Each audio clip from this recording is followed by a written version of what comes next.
Lobster Productions. We are being hypnotized by people like this. Newsreaders, politicians, teachers, lecturers. We are in a country and in a world that is being run by unbelievably sick people. The chasm between what we're told is going on and what is really going on is absolutely enormous. Oh yeah, dude. There's some Nephilim. It's like we all know what's going down, but no one's saying shit what happened to the home of the brave. These motherfuckers, they controlling us now, and no one's talking about how they made us modern-day slaves. And everybody's just walking around, head in the clouds and won't awaken to a dead in the grave. But then it's too late, we need to be ready to raise up. Welcome to the end of days. Everybody is slaves, only some are aware that the government releasing poison in the Welcome back, ladies and gentlemen, to another episode of Nephilim Death Squad. I am David Lee Corbo, a.k.a. The Raven. That is Top Lobster, the father of disinformation. Before we get into today's guest, a little reminder, sometime around the 30-minute mark, we'll be going live exclusively to patreon.com/Nephilim Death Squad. Sign up at whatever tier you'd like. I can't help it. And you'll continue watching this show and engaging in the live chat, gaining access to episodes before they release to the general public, which I dare say has been confined to about a week and a half tops is when the episode will air. But if you're hungry for more content, it awaits you over there. Also, when we drop Bohemian Grove tickets, you guys will be having first dibs. There's also discount codes off of merchandise from toplobster.com, or so says Top Lobster. He says this will happen. Eventually. No, they'll be there. Keep an eye out for him. All kinds of super dope designs over on toplobster.com. The Mother Horse Eyes one. Really, really, really horrifying. Horrifying. I don't like that it's animated. We're going to do the deep dive. I promise we'll do our deep dive soon. Let's get into the guest. That's a lot of promising, dude. I'm excited about the guest. Okay, well, joining us today is Sean of Kingdom in Context. Sean, for those who may not be familiar, you just knocked him out, or he accidentally backed out of the thing. There he is. He's coming back. I think he must have hit the refresh button. He's like, I'm out of here. I hate these guys. He's like, psych, we're out of here. Sean, before we get into the conversation, let everybody know where they can find you. Hey, I'm Sean Griffin at Kingdom in Context on YouTube, Rumble, and Facebook. YouTube, Rumble, and Facebook. That's Kingdom in Context. Okay, there we go. There's his YouTube page. And we were talking before the show started. You cover a lot of biblical content. What were we talking about? There was a bit about the Trinity there. There was what was Jesus doing in heaven, or what is he currently doing, and the potentiality for sacrificing. Yeah, about his priesthood. A very, very interesting, I wouldn't say, I guess, niche, but definitely controversial subjects within the Christian community that need to be talked about. I think he said, I promise we're going to make some people mad. It's something of that effect, which happens a lot on this show. I don't know what this means, but it's concerning. I'm so surprised he came on with you guys. Anytime anybody respectable comes on, I am also surprised. And that happens pretty often, and I don't understand why. I think people are trying to make us better. I think that's what's happening here. So maybe Sean can help us in that a little bit. What do you want to get into today, Sean? I mean, you guys seem to love to talk about controversial topics, so that seems to be all we talk about. So really, the smorgasbord is open, but I do have some things prepared from my Investigating Babylon in 42 series, which are our most popular things people know us by. And so those, we talk about Nephilim, fallen angels, pre-flood giants. We talk about, the science behind that. I talk about the symbolism of all the ancient cultures and how it's synchronous, and them worshiping the same gods by different names. To whom the Hebrews would call Satan and unclean spirits. We talk about it all, and I go into a lot of deep diving historical stuff, and I think there's so many ways we could go. What are you guys interested in? Well, what you just said there is kind of interesting. So let's just start on some easy stuff for the people. But you said what the Hebrews would call Satan or unclean spirits. Right there, what they would call Satan or unclean spirit. Do you think that Satan would be the title, or is this an actual entity? Yeah, from my study, it seems the Hebrews believe that Satan was an actual fallen angel. He's not like a malevolent force. Some people in like a more new age type of mentality, they believe like evil is not an actual person or persons of spiritual beings, but instead they think evil is just a malevolent force out there tempting you to do bad against the universe type thing. But the Hebrews believe Satan was an actual rebellious angel named Azazel. You see this back in the book of Enoch. carrying forward. This is why in Leviticus 16 on the Day of Atonement, they literally placed the sins, the high priest would place the sins on the Azazel goat and send them out to the wilderness. So it was like an established concept within their theology that Satan was an actual person, an actual, rebellious angel, and that he doesn't die. He, like all angels, they can only be killed in the lake of fire. And so he is the one seeking whom he may devour, going to and fro on the earth, as he talks about in the book of Job, chapter 1 and 2. And apparently can still even ascend to heaven from time to time when he wants to, like he does in Job 1 and 2. And so this is an interesting concept as far as he lives on the earth. He lost his first abode, as Jude talks about, Jude 1:6. The angels that rebelled, they left their first habitation during the days of Enoch and the days of Jared. He was a part of that group, except he was not sent away to Tartarus like the rest of them. He's the only one that's left out. And I can go through that scripturally through a whole bunch of different passages to show that and then after the flood, he is given control of the remaining unclean spirits that were the disembodied giants. And that's why in the New Testament, all you see is Jesus encountering Satan and unclean spirits. Jesus is not encountering a whole bunch of other angels.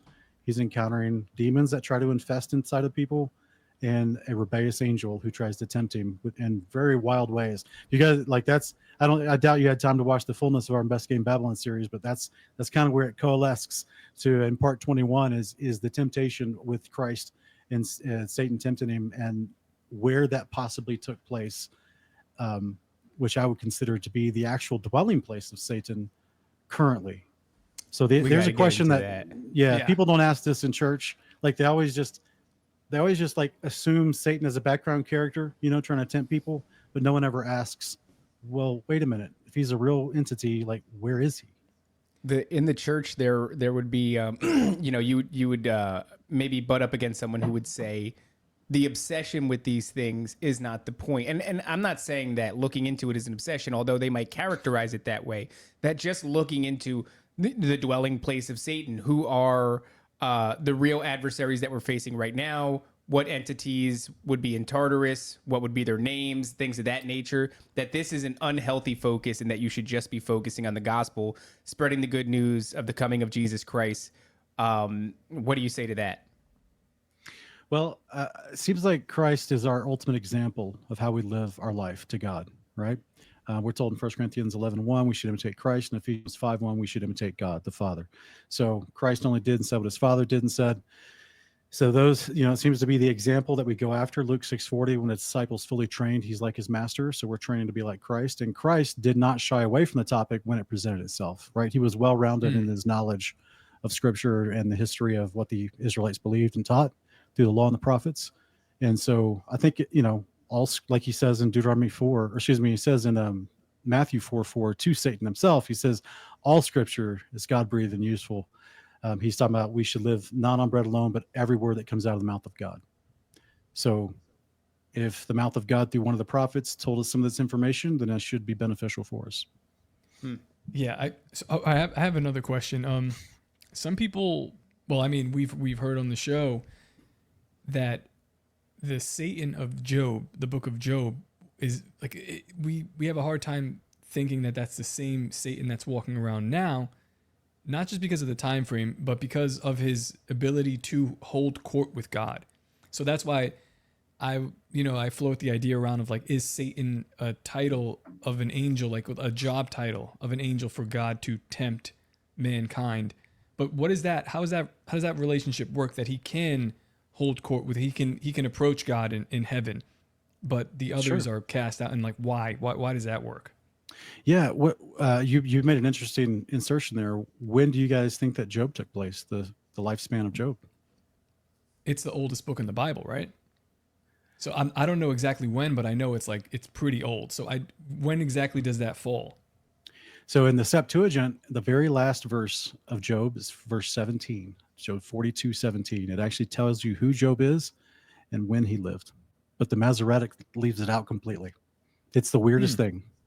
Yeah, we've actually done a whole series on our channel. I should say a whole video going through all the, like, side by side, the Masoretic and the Septuagint translations of Job and showing all the differences.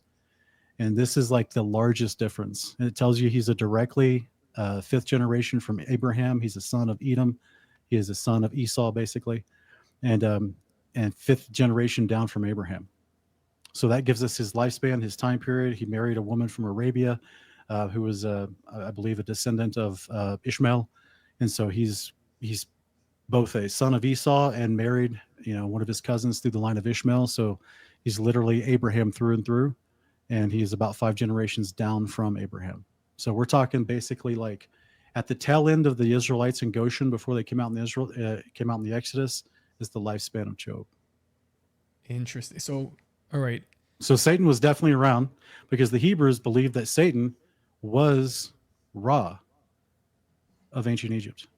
Mm-hmm. He was Zeus of the Greeks. Mm-hmm. What do you think about then the bloodline of Esau? Because there is I guess the conversation, I think is that Genesis 3:15, where they're talking about this idea of like the serpent seed. Yeah. There's that split in Isaac's children where you have Jacob and Esau, and this guy's very hairy. Some people think he might be a Bigfoot. And God hated Esau, and it's like, well, why? There's so much going on that's not very specific, but maybe you have some insight. Yeah. We've done a deep dive on Esau, and he is a child of Abraham, and so I think he falls into the same concept like all of us, or he's a child of, I should say, of Isaac. He falls into the same concept like all of us, right? If we are living our life in faithfulness to God till death, we're considered good or righteous in the sight of God. But if we turn our back on God, then we'll be hated by God. This is why in Deuteronomy 7, verse 10, God says that I will repay everyone who hates me to their face. So people can hate God, and he does view them as them hating him, and he hates them because of their attitude and behavior. So this is why I know in a general sense, God loves everybody and wishes that none should perish, but that all should come to salvation.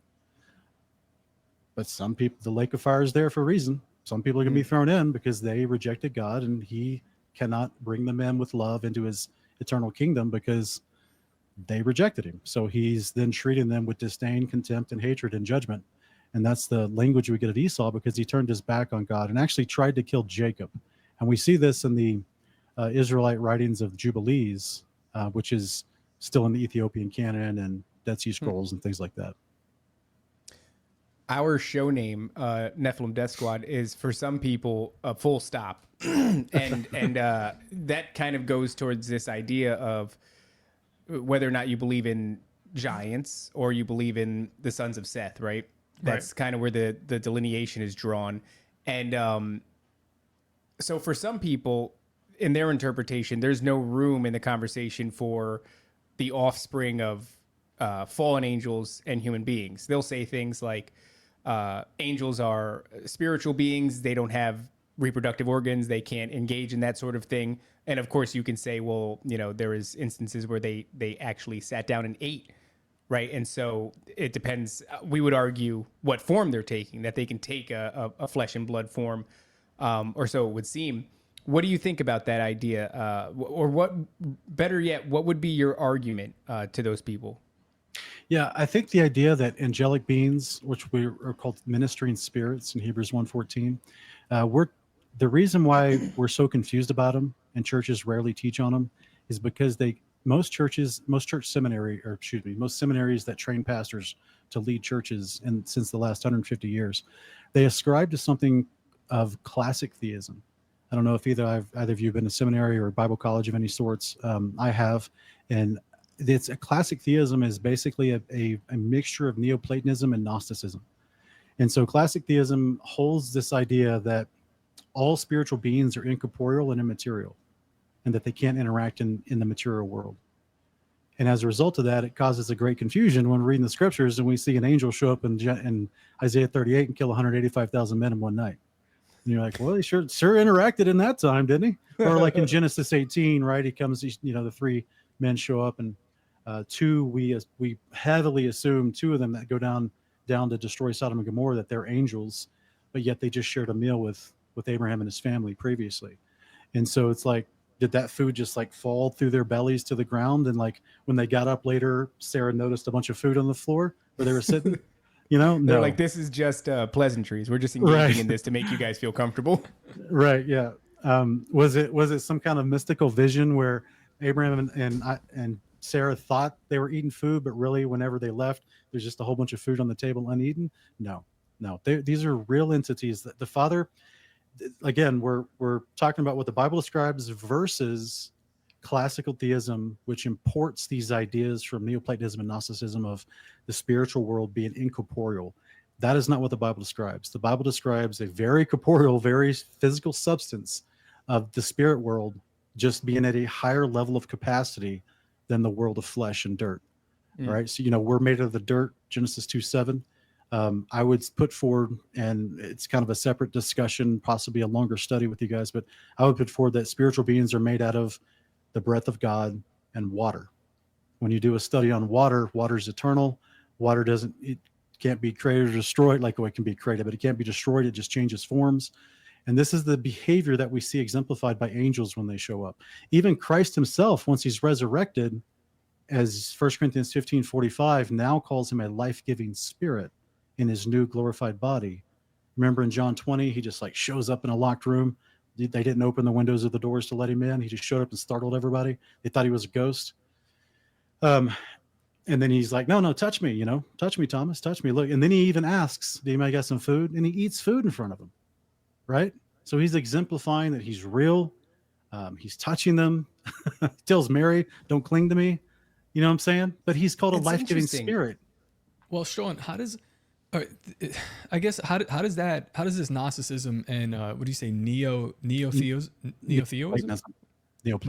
how does this get inserted? Because in my opinion, this is where the church misses in general. And then, like all the way down the line now, we have this idea of this is kind of what the show's about, where like it's people who have had crazy experiences. Like, well, we can't explain this. Like people are abducted by aliens, or we're having dreams. You're being pulled out of bed. You name it. All kinds of. It's insane that you would go to these seminary schools and that they would teach you this. And the examples that he gave seem to really fly in the face of. Yeah, and it's like, how do you build an entire system off of indoctrinating people and teaching them this and then sending them out into the world to go and. But that's exactly what you'd want to build if you want to have what we have today, where it's like you're ignoring this very real supernatural physical side of things. But how does it get inserted in the beginning there? What happened? Yeah, if you have a chance in the future, I know you just became familiar with my channel, but I interview pastors, PhDs, and professors, and I ask them these type of questions.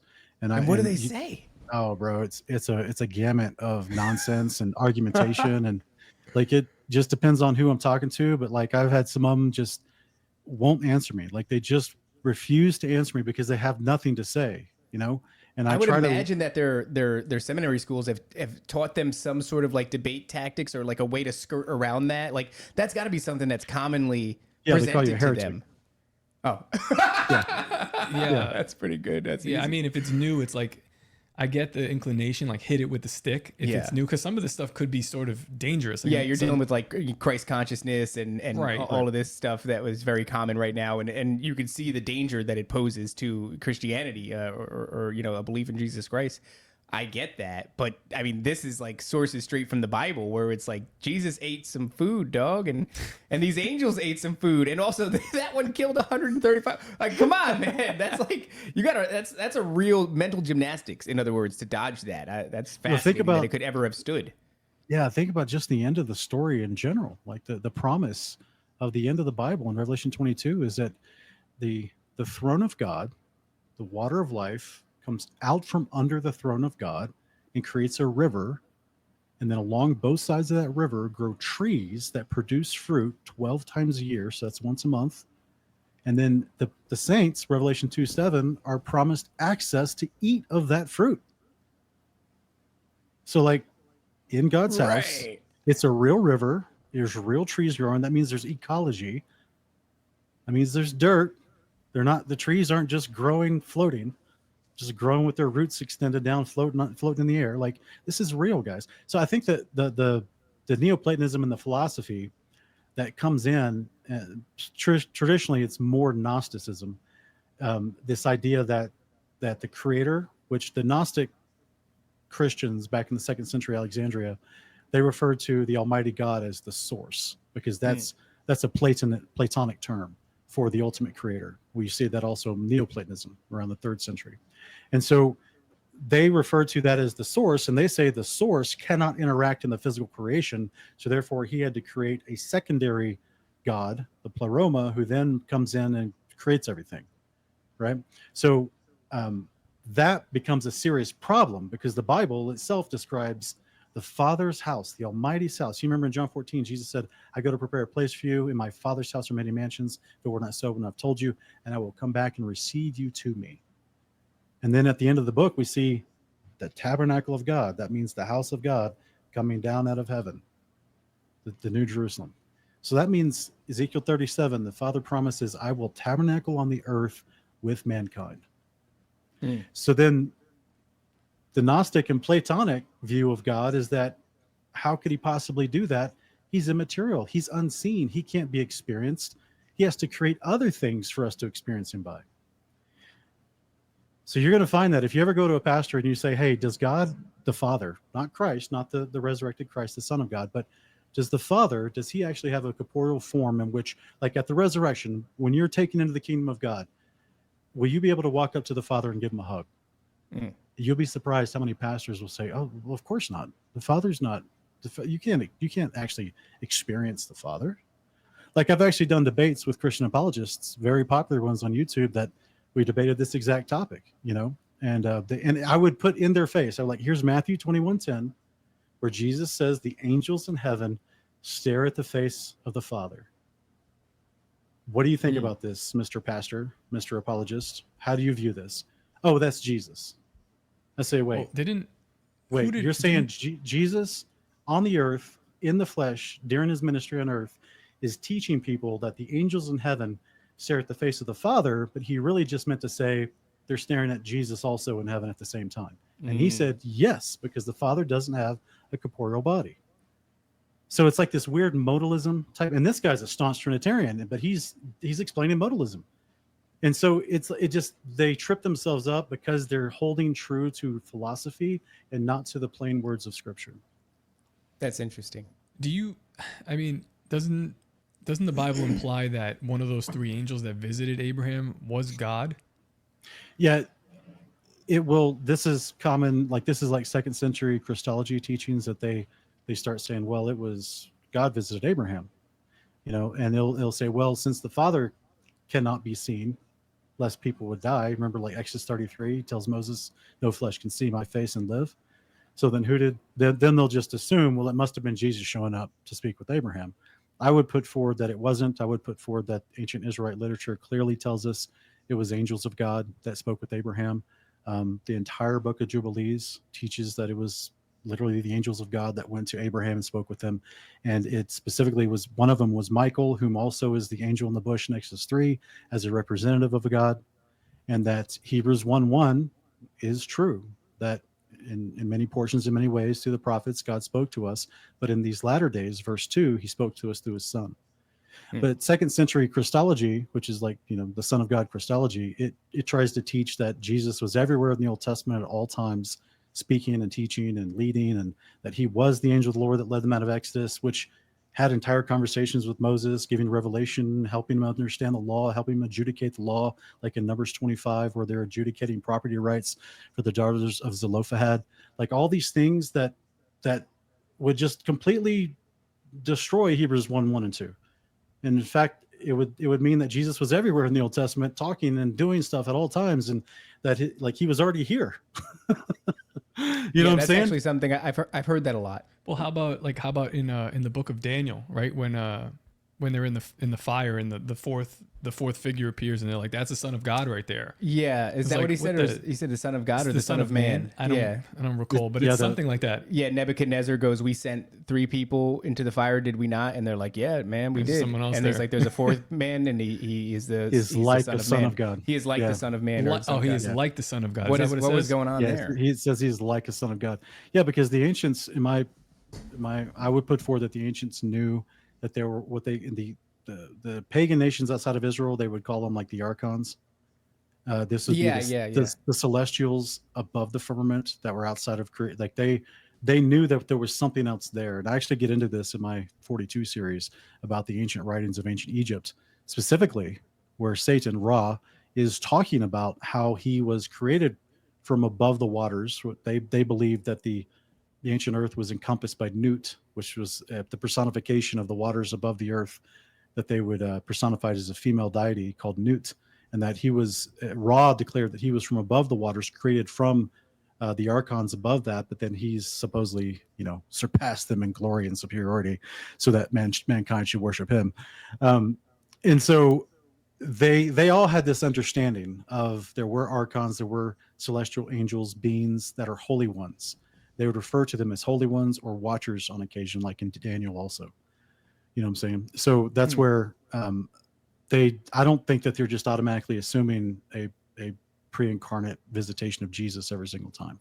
Sure. I mean, what would they call them? Like B'nai Elohim? That does mean like sons of God, right? Yeah, that's interesting, because it is kind of like why would Nebuchadnezzar know, like, dude, that fourth dude looks like Jesus. Yeah. And like, what do you mean? No, they were accurate. It's definitely some sort of an angel.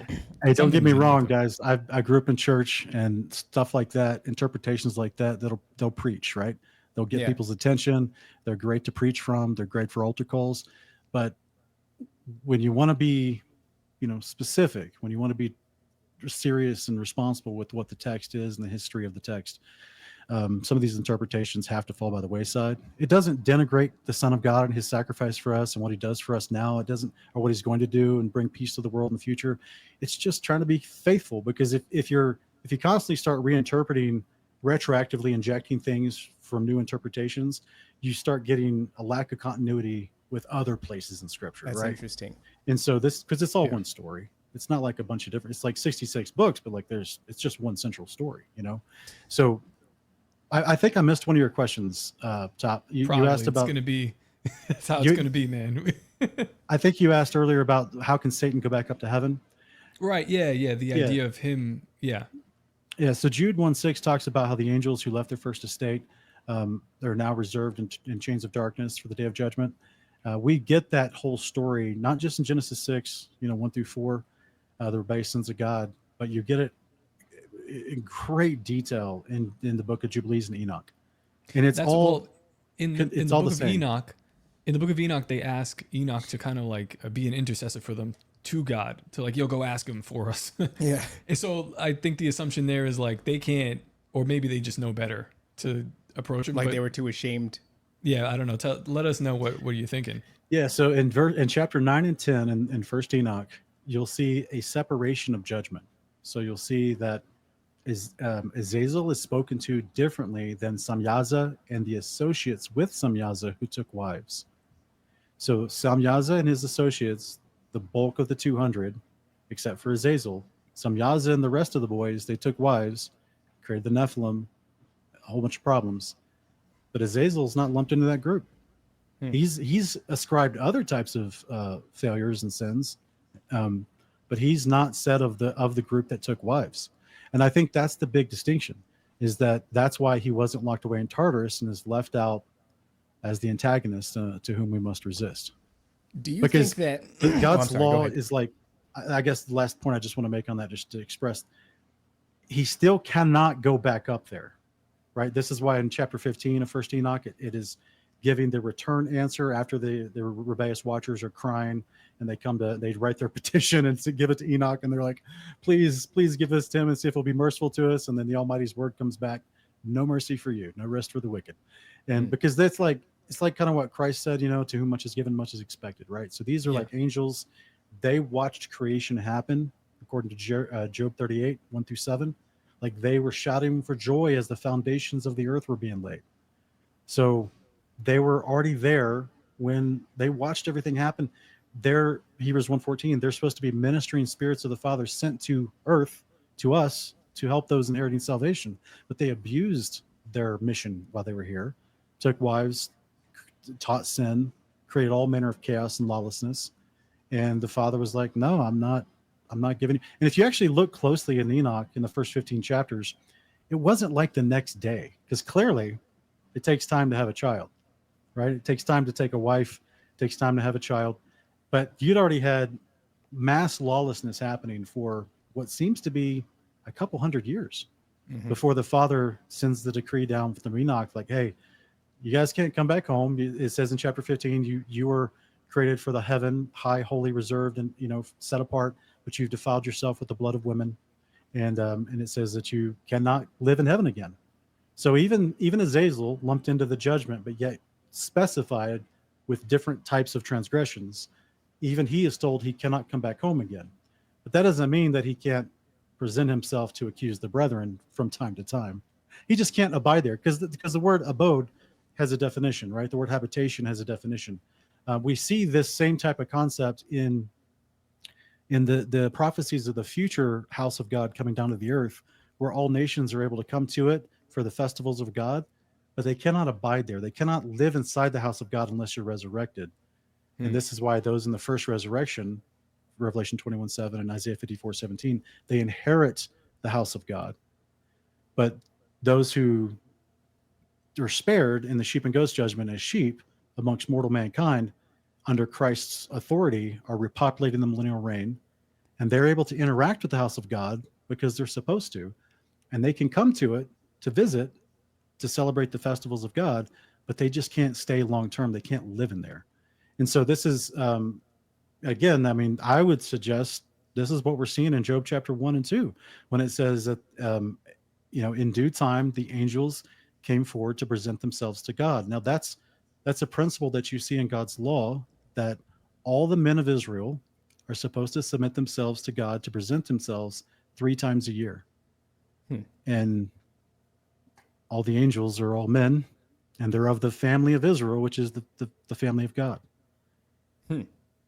So if an angel, if a ministering angel is someone that comes down to not only help mankind understand God's ways, what was called God's law, to oversee aspects of it, to enforce certain disciplines in other times, like in the days of David's transgression, when he went to number the census of the army, and then he was given 3 choices. He chose the angel of the Lord, which was the plague that broke out. So there's aspects where angels are sent to help, they're sent to give messages, and sometimes they're sent to exact divine punishment, both on the nations like Sodom and Gomorrah and Assyria and Babylon, and also just on Israel itself. Because as Ecclesiastes chapter 12, verse 13 and 14 tells us, this is the whole duty of man, that we fear God and keep his commandments. It does not say this is the whole duty of Israel. It says this is the whole duty of man. We fear God and keep his commandments, for God will bring every deed into judgment, whether good or bad.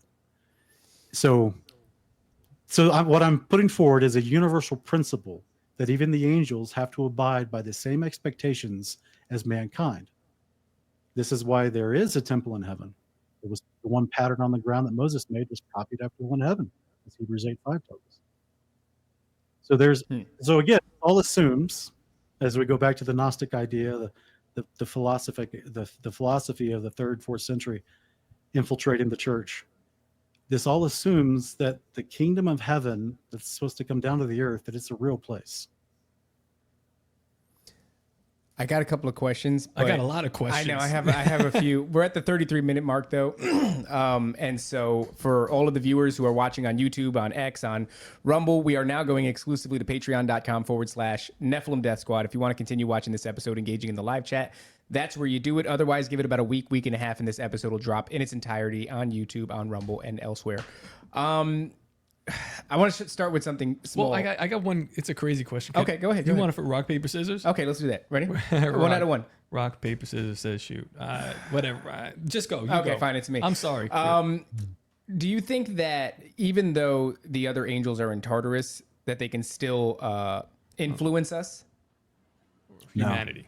No. According to Enoch and even according to, who was it in history, the historian, I want to say Josephus, I could be wrong, but according to the ancients, like Tartarus was as deep below Sheol in the heart of the earth in comparison to how Sheol is to the surface of the earth.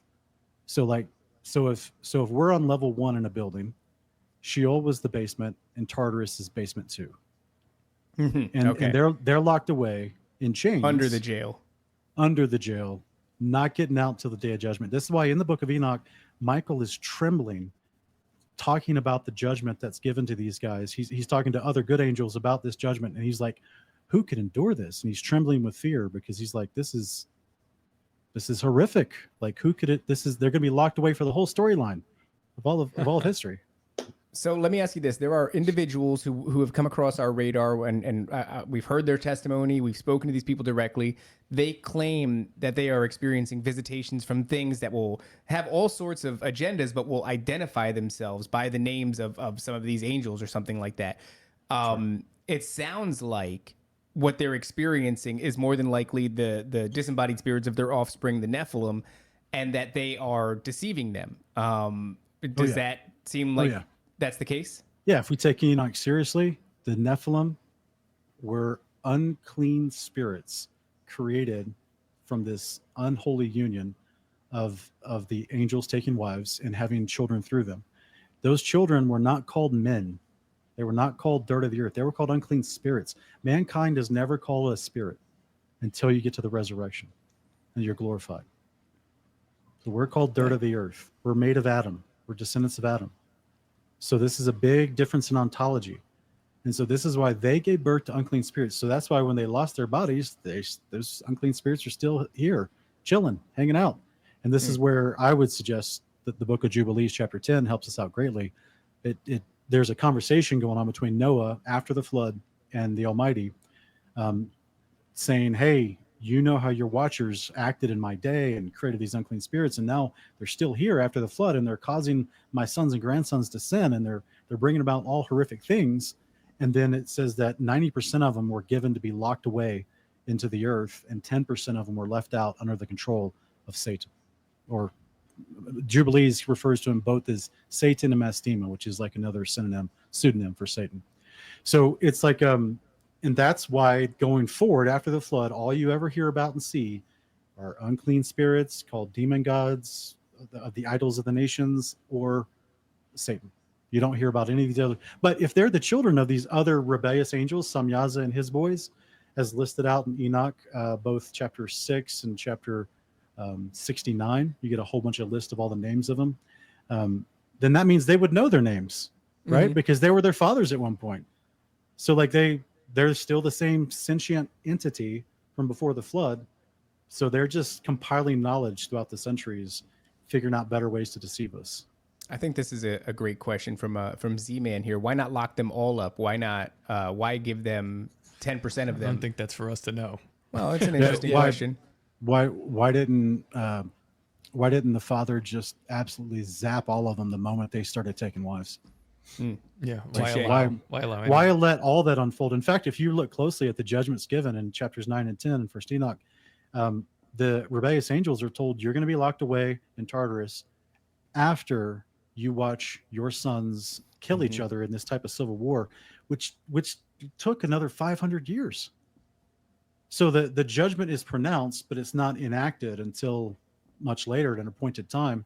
So that means throughout the majority lifespan before the flood of all those patriarchs, you have these ridiculous, unclean spiritual beings running around of giant chimeric sizes and shapes, plus rebellious angels. Like I can't even imagine. We're trying to imagine, because I'm actually creating an animated series based on that. Very cool. Very cool. Yeah. Are you familiar with? You guys seen that yet? No, I haven't. I'm going to check that out right after this. But are you familiar with the comic book? What's the name of the comic book? It's like Kingdom. I know. They're out here, aren't they? They're actually like right next to me, which is kind of crazy. Yeah, I forget what the heck the name of it though. It's very cool. Yeah, they've hired a bunch of like former Marvel guys, DC guys, and they're doing comic books and also animated series. And then you have Angel Studios, who's kind of doing something strange with. I don't know what they're doing. There's a lot of like weird conspiracies about Angel Studios, but they're doing a Nephilim series. Do you have anything like something we could play? You can send us a link really quickly. Please, I can put it in the studio real quick. It's just like a 1-minute teaser because we're working on episode 1 and 2 right now. It's called Days of Noah. It's going to be going through the lifespan 400 years before the flood and then 300 years after the flood up to the Tower of Babel. That's awesome. So that's Lord willing, if we get the whole thing funded, it'll be 8 full seasons. And it'll be called the Days of Noah. How many episodes per season? Well, we're hoping to do 15, but it just depends on the budget. So that is a big undertaking. I'm hoping it works. You know out. what? That's cool. It should be. There we go. Okay, let's play this out. Okay.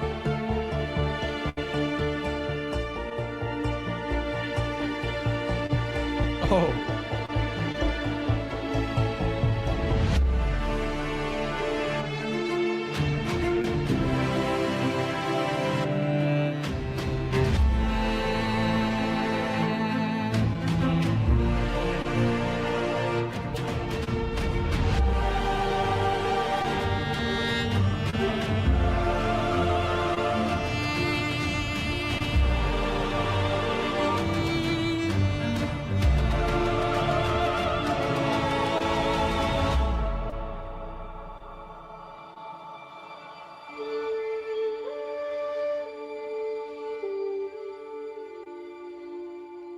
What?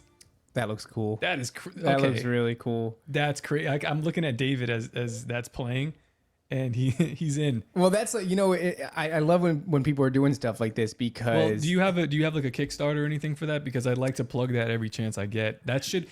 We have so much media out there, and it's like all kind of glorifying garbage. But That's if what we're I'm gonna saying, tell yeah. a good story, like, Yeah, dude. if you go back to my Kingdom of Context homepage on YouTube, we have already a channel for Days of Noah. People are just waiting for us to drop the first 2 episodes. If you scroll down to subscribe to these also, There we go.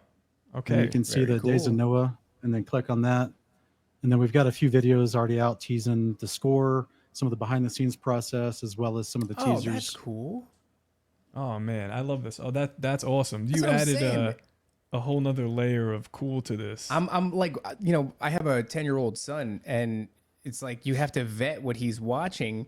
And every time you think it's like, okay, fine, this seems innocuous enough, you try watching it, and they're like implanting, like all of a sudden they're doing like necromancy. And I'm like, is that like a cartoon version of the Necronomicon? And they're doing like they're summoning spirits and all this. I'm like, what's going on here, man? Like I did see a lot of cube. Yeah, what was going on with all symbolism that there. cube? Yeah, That was fascinating.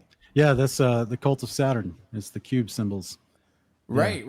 We actually just talked to somebody who owns property. No, they don't own it. It's public property. Oh, it's public property. Yeah. Adjacent to like Skinwalker Ranch, and No, wait. What are you talking about? yeah, No, not that. I was talking about The meadow, right? Oh no, oh that was the meadow. I'm thinking I'm mincing something in my mind. Either way, somebody caught on thermal imaging this gigantic, like 20 by 30 foot, or roughly about that size cube that was only picked up on thermal. And then they had a couple people walking towards it, and they're like, yeah, just keep walking forward. It's a couple feet forward. It's a couple feet forward. All of a sudden, their imagery on the thermal disappears once they enter where the cube was. And so it's, you know, it's this really weird. 2 of them have since died. Right. One of them was very, he was up there. I keep caveating that because the man was like 80 years old. Right. And then the other guy, you know, he developed cancer. And so, you know, high strangeness, hard to explain what was going on there. But yeah, the cube is like constantly coming up when you're looking into things like this. Yeah, did you hear like two years ago there was a guest on Joe Rogan, former military, talks about he was a fighter pilot, and he talked about seeing a cube. It was basically a cube inside of a sphere, and the points of the cube were touching inside the sphere, and it was flying alongside one of the planes, and they were freaked out and they didn't know what it was. So we address all that in both of those series, which is why I think they're so popular. We deep dive into all the occultic symbolism and the history of it and where it comes from. And in fact, if you guys want to have just a few slides prepared to introduce some ideas for you. That's very cool. Let's slide it up. But before we move on, one more question. All right, this is a crazy one, but you said the transgression of these watchers, like Shemyaza, and I guess most of the ones that came with him, was breeding with women, taking wives. But modern day Satanists, or like occult, you'll hear occult stories where they're like, I am the bride of Satan. There's a lot of weird.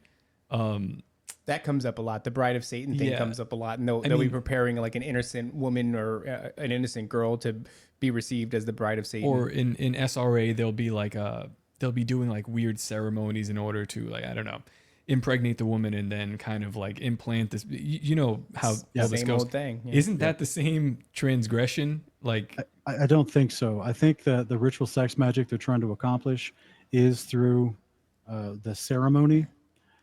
What I'm reading in First Enoch, Genesis 6, and Jubilees 5, actual angels showed up and physically took a woman and had sex with them. It wasn't some unseen, mystical, we have to have faith that this is happening type of ritual where a demon's going to infest somebody, and then suddenly the lady's pregnant. Something more physical about this. It was they. I mean, they're on the earth interacting until they're chained up and sent down into the earth. Like all that's very physical language. You know what I mean? So I definitely think they're trying to replicate some of these rituals. In these rituals, they're replicating these ideas in other ways that require faith. I'm sure you guys already know this, but like all magic adherents, witches and warlocks and those they'll tell you that it requires their own type of faith. Because like when they try to cast a spell or an enchantment on somebody, like they have to believe it's going to work. This is why they pray and they do certain patterns and rituals and set up certain, circumstances within the ritual, because it's not obvious that it actually works every time. Right. They're doing like this legalistic approach to like skirt the lines of what they're allowed to do. And this is why, I guess this is why the success rates of like breeding Nephilim are probably quite low these days. And it seems like, you've got to do Neuralink chips and clone people. And maybe if you can get like some sort of a program to chimerically create something one, to interface into your brain. Where faith is lost, technology might be able to pick up the slack. Right. Yeah. It explains a lot of modern day. My theory that I try to talk about is that there's two types of Nephilim. And this is why in the Hebrew text, it's spelt differently pre and post flood. The word Nephilim is slightly spelt differently after the flood. In the Hebrew, the pre-flood Nephilim are the literal sons of rebellious angels. And I'm going to cover that in some of my slides real quick. And then post-flood, you'd actually have the unclean spirits that have lost their bodies in the flood that are still out. They're considered the idols of the nations, right? The influencing spirits that cause people towards idolatry and wickedness. But then you have physical Nephilim that they're seeing that are as tall as cedar trees and, Numbers 13:33 and other places. And I think those are just genetic modification. And in the same story in Numbers 13, they also have the big pomegranates that they're carrying on a stick, and the big fruits. And they're like, oh, this is the land that, look, they're bringing it back to show we've never seen fruit this big. Look how big this stuff is, right? That is something that you can do today with genetic modification. Right. And so I'll go over that real quick. It's actually part of my slides, the actual science of it, if you will. And so this is, there's a few things in here, and you guys, if I go too fast, just stop me. Because I'm not sure. I know we only have so much time. So. Oh, okay. All right. Here we go. All right. So, you're on the screen. Okay. Yeah. So this is, this all is all going to make sense. It's all going to go together. Okay. I'm giving you a very short introduction to our Investigating Babylon series. And we start off with two concepts in the series is that after the Tower of Babel and the nations became nations, people started speaking different languages. They walked away from the failed construction of the Tower of Babel.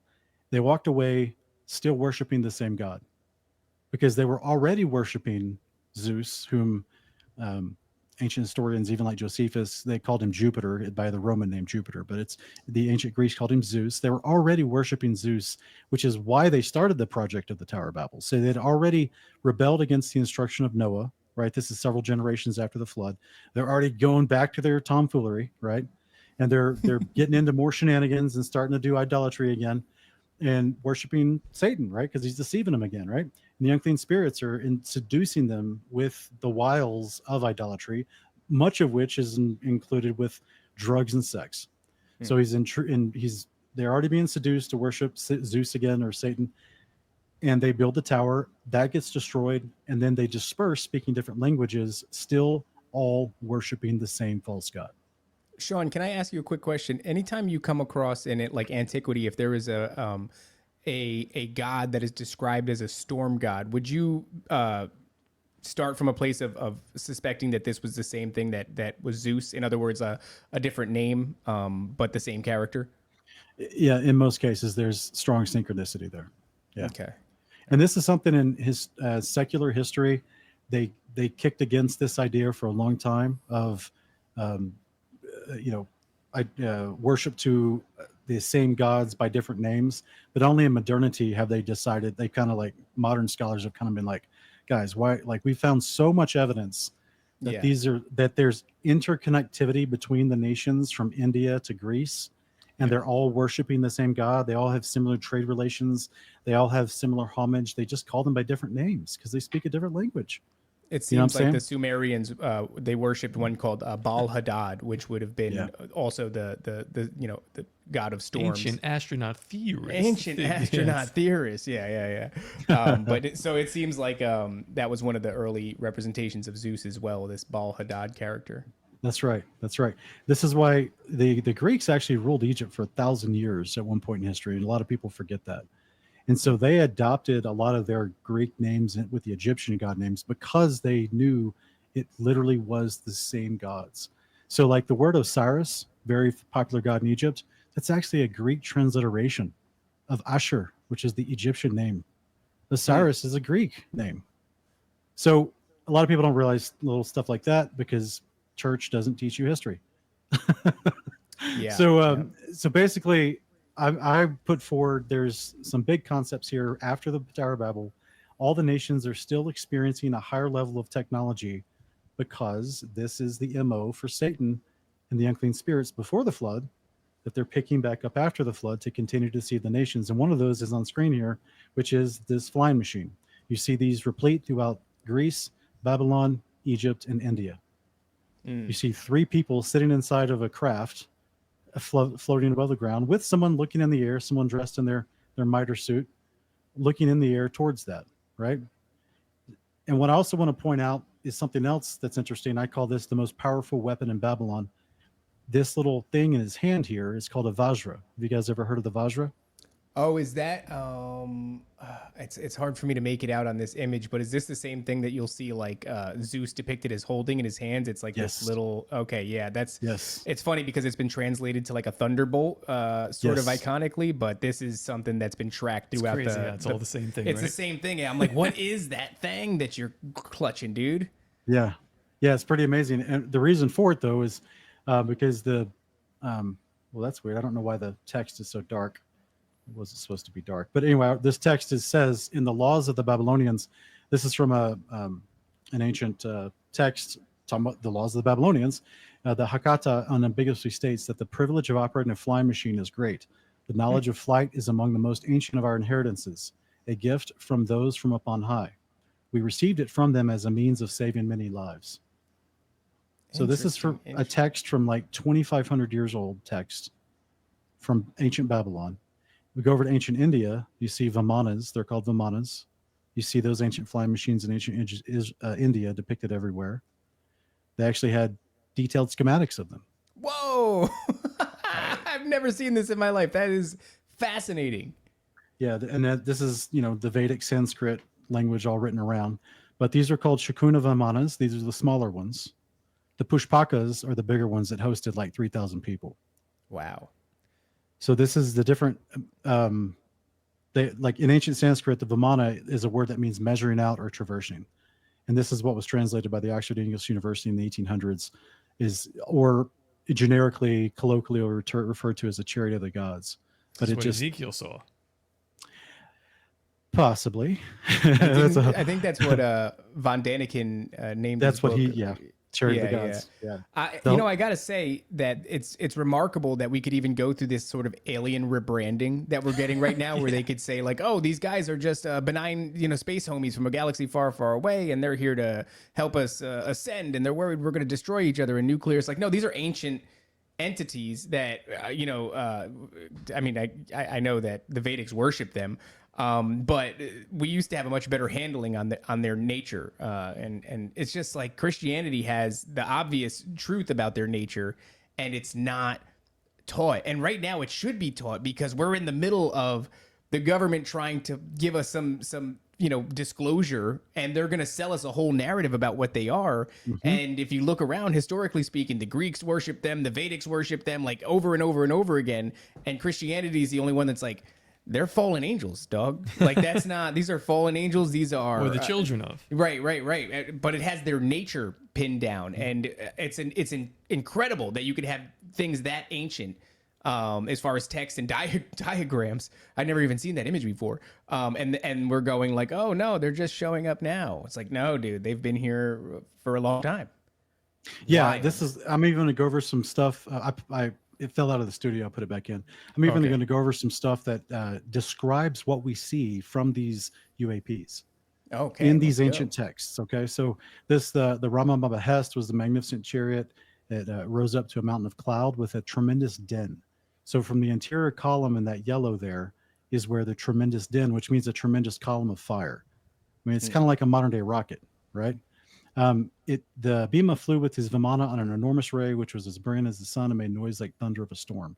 Sounds a lot like a rocket ship. You know what I'm saying? It goes on in the it's hard to say some of these Indian words here, but the Samarangana Sutra de Bahara, it That is sounded written. pretty good. That was great, dude. It says, the strong and durable must the body of the Vimana be made, like a great flying bird of light material. Inside, one must put the mercury engine with its iron heating apparatus underneath. By means, the power latent in the mercury, which sets the driving whirlwind in motion, a man sitting inside may travel a great distance in the sky. The movements of the Vimana are such as it can vertically ascend, vertically descend, move slanting forward and backwards. With the help of the machines, human beings can fly in the air and heavenly beings can come down to earth. That's incredibly descriptive. I mean, I would have to imagine that at some point, some governing body somewhere was like, we should try to create this. And then when they figured out it worked, they just shut up about that. It's the same shape as like the Bell UFO that the Nazis were working on. Well, it's That's interesting right. because that's right. the one angle, and then of course. So they were doing it themselves. It's oh my goodness. All right. Yeah, in my actual Investigating Babylon series, I go into the 1950s United States Air Force projects where they're trying to replicate this stuff. Wow. And so this is why in modernity, when we see these unidentified aerial phenomenons, these UFOs, and they're moving, and they're moving just like it's being described here. I don't know if they're still being powered by mercury, but I do know that mercury can be used for fuel. And in the series I go over in the Smithsonian is an actual engine that NASA created in like 1974 that runs off mercury. Wow. And so I wonder if that's like a perishable sort of a situation, is if you have mercury and you're using it, like they're heating it. It says with a what is it? Something of iron, a furnace of Well, iron. they're not using the mercury anymore because they're putting it into Yeah, that's brains. right. They're putting it in our brains. that's yeah. right. Well, the because dentists are too busy putting it in your teeth. yeah. What I'm wondering is if mercury at any point was our attempt to grasp a difficult to understand translation of a potential element. Like, in other words, with the Bob Lazar thing, he's describing like an additional element to the periodic table that we theoretically or didn't think existed, and he said it did, and then all of a sudden we created an unstable version of it. Maybe around like 2015, we created one, and it. Sorry to sound like Smallville here, but no, this is actually something called red mercury, and this is historically found in India, and there's actually large old mines that have been depleted of the red mercury that historians have documented, and so this was something that when you melt it, we're not talking about the mercury that you actually put in your fillings with dentists and stuff, but when you melt it, it used to be called quicksilver, but it's actually red. And when they melted it, it supposedly has a combustible property. But supposedly there's not any red mercury mines still available today that produce anything. So the combustible element suggests that it's perishable. You're going to run out of it if you keep blowing it up. Yeah, but I think that this is just one of the means of powering these things, right? I think there's a lot more. So the Pushpaka Vimana is a gigantic plane the size of a large city, entirely capable of holding unlimited numbers of people. This is not my quote. This is from Professor D.K. Kanjilal. He's of the Indian Aeronautical Society professor. So, and this is from this ancient text, the Matsya Purana. Quick question, Sean. This is completely unrelated, but we're talking about Indian mystics that are kind of like know a lot about this. Do you know anybody named Dr. D.G. Vinod? No. Okay, never mind. I haven't heard that name. And then it's just more schematics that in the 1920s, they had an engineer look at these ancient Vedic texts and start drawing schematics from what was described. And these are the different shapes of the Vimanas that were described. That gigantic previous one, that floating city, I can't help but think of like New Jerusalem, like this idea that it's supposed to appear like a massive floating city. Isn't that how it's described? I mean, it's going to come down. Coming down out of the sky. And then here we have this Pushna, which is a gigantic, is that what it says? Pushpaka. Pushpaka, I'm sorry, I couldn't see it. Pushpaka, yeah. Large city, entirely capable of holding unlimited people. And it is hovering. That's fascinating. Yeah, that's right. So that's why in that Days of Noah teaser you saw at the very end, you saw those big ships flying in the sky. Yeah. They're ancient Vimanas that we're depicting. Man, the level of steel manning, that idea of ancient lost technology, and that what we scoff at as our ancient ancestors were actually significantly more advanced in every way, not just because you know it's okay to go, well, it seems like they were more spiritually advanced. Well, it seems like they also were probably more technologically advanced than we were, or we currently are. I know there's some incredibly intelligent people on the earth today, but as a whole, I think mankind has lost some information intentionally. I think I'm testimony of that. This is like probably a whole other show, but I would put forward that because of what Christ, his incarnation on the earth and his what he did changed the game forever. Because now that he's ascended to heaven, as Peter tries to explain in Acts chapter 2, 31 through 33, the results of the Holy Spirit giftings on the earth amongst mankind is because we have this wonderful, perfect high priest in heaven's temple now, who's Christ Jesus at the right hand of the Father. And because of that process, because Christ has been exalted to that place, we have better access to God's power to minister and to call people to repentance and to destroy the works of the devil on the earth more than they ever had before that. And that's why you start to see nations change, and the occult becomes the occult at that point. The outward temples to Baal and Molech and Ashtaroth, they start going underground in the centuries following the appearance of Christ. Could this be? I'm gonna remove this down for 1 second, because I just want to. Sure. This is gonna a little detour. Could this be why you were talking about the priesthood of Christ? I watched about half of that debate, but you were saying that he's actually there doing sacrifices, currently doing things in his position of high priesthood, and that allows us to have dominion over these principalities here through the Holy Spirit. So through his works, what he's doing right now in heaven, that allows the Holy Spirit to operate here. But when he comes back, he's no longer going to be in that position of high priesthood. He'll come back, do his thing, and then there will be the 7 years of tribulation. The way I see it is that the kingdom of heaven is the New Jerusalem, and that's the house he's going to receive us into, where he's prepared many rooms for us. And inside that kingdom, which is Revelation 21 describes as approximately 1,444, miles in the English measurement, American measurement, width, length, and height, right? So that's massive. That's like a continent, guys. It's massive, right? It's like, that's why it's promised. It is the promised land, Hebrews 11, that Abraham looked for, that's going to sit between the Euphrates and the Nile, because that's the approximate territory that it would encompass when it sits down. That's where the seventh trumpet, this goes into a whole eschatological conversation. So I'm trying to give you like a super short breakdown to answer your question efficiently.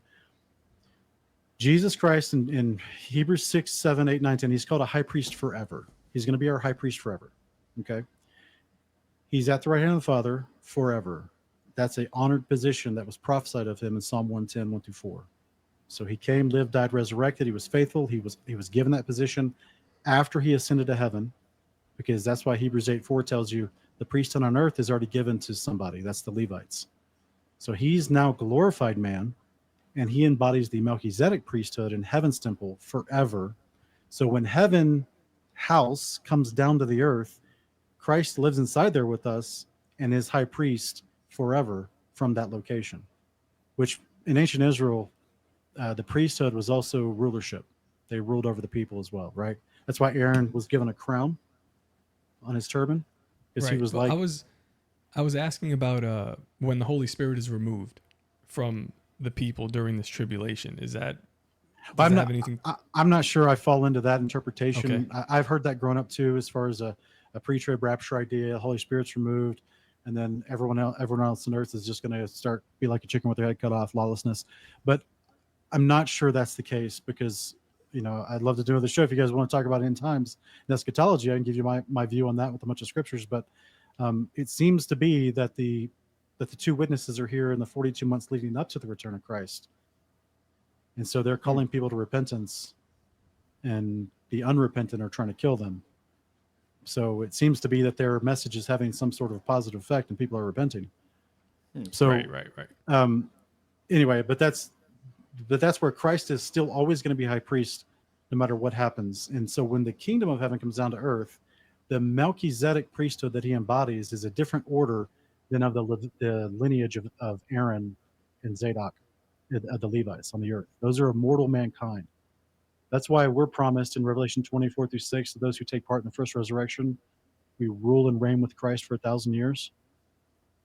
So you have to have someone to rule and reign over, right? Right. So kingdom comes down, the millennial reign begins. We're ruling and reign over the nations inside of a higher level of order of priesthood because we're glorified, resurrected than the Levites of mortal mankind.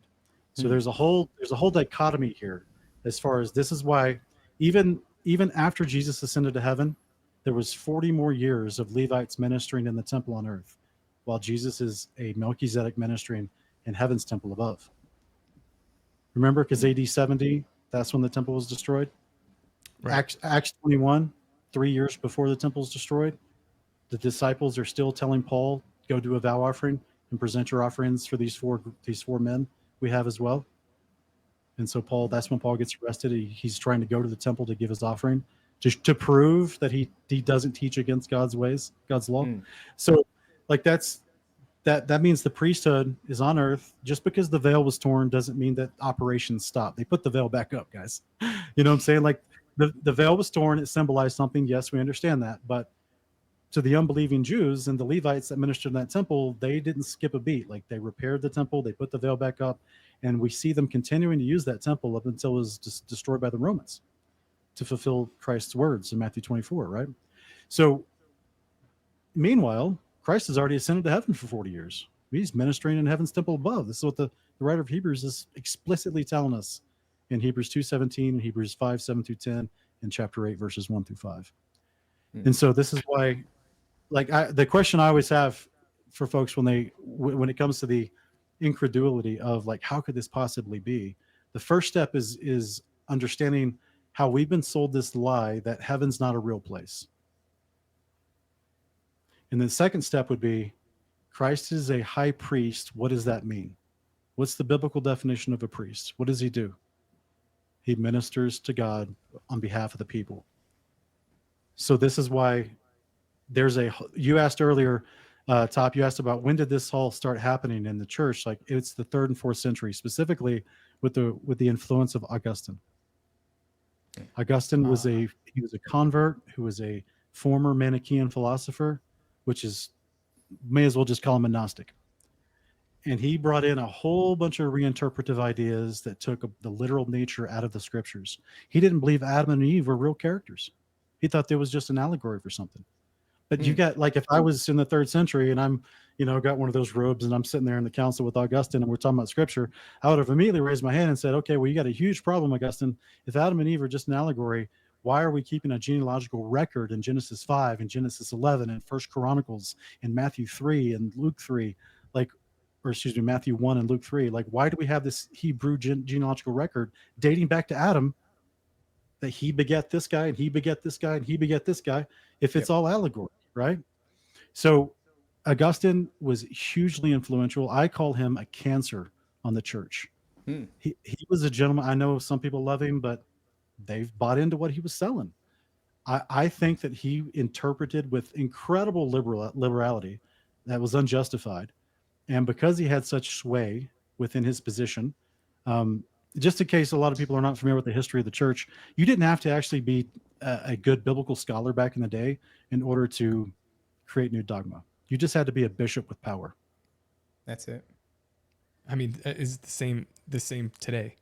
So I don't want to start name calling, but that's a okay. All right. We got you well off track of, let's get back to these flying the Vimana. Indian if I can bring this back up. But yeah, dude, that's what we just spoke about there is like, I mean, it might be an entire another episode, or I'll just watch your stuff and we'll figure that out. But this is remarkable because I would have, things have gotten so crazy right now with AI that I would see this and I'd go, I have no idea if that's even real anymore. Yeah, this is a long time. This is a picture from a long time ago though. So, but yeah, and I sourced this picture back in 2020, but but yeah, this is just showing you the schematics that were created by the Indian Aeronautical Society from interpreting these Vedic texts about the Vimanas match some of the hieroglyphs they found in India, as well as it's just everywhere on all of their artwork and everything. It's everywhere in ancient India. This is common knowledge in India that the gods flew in these vessels.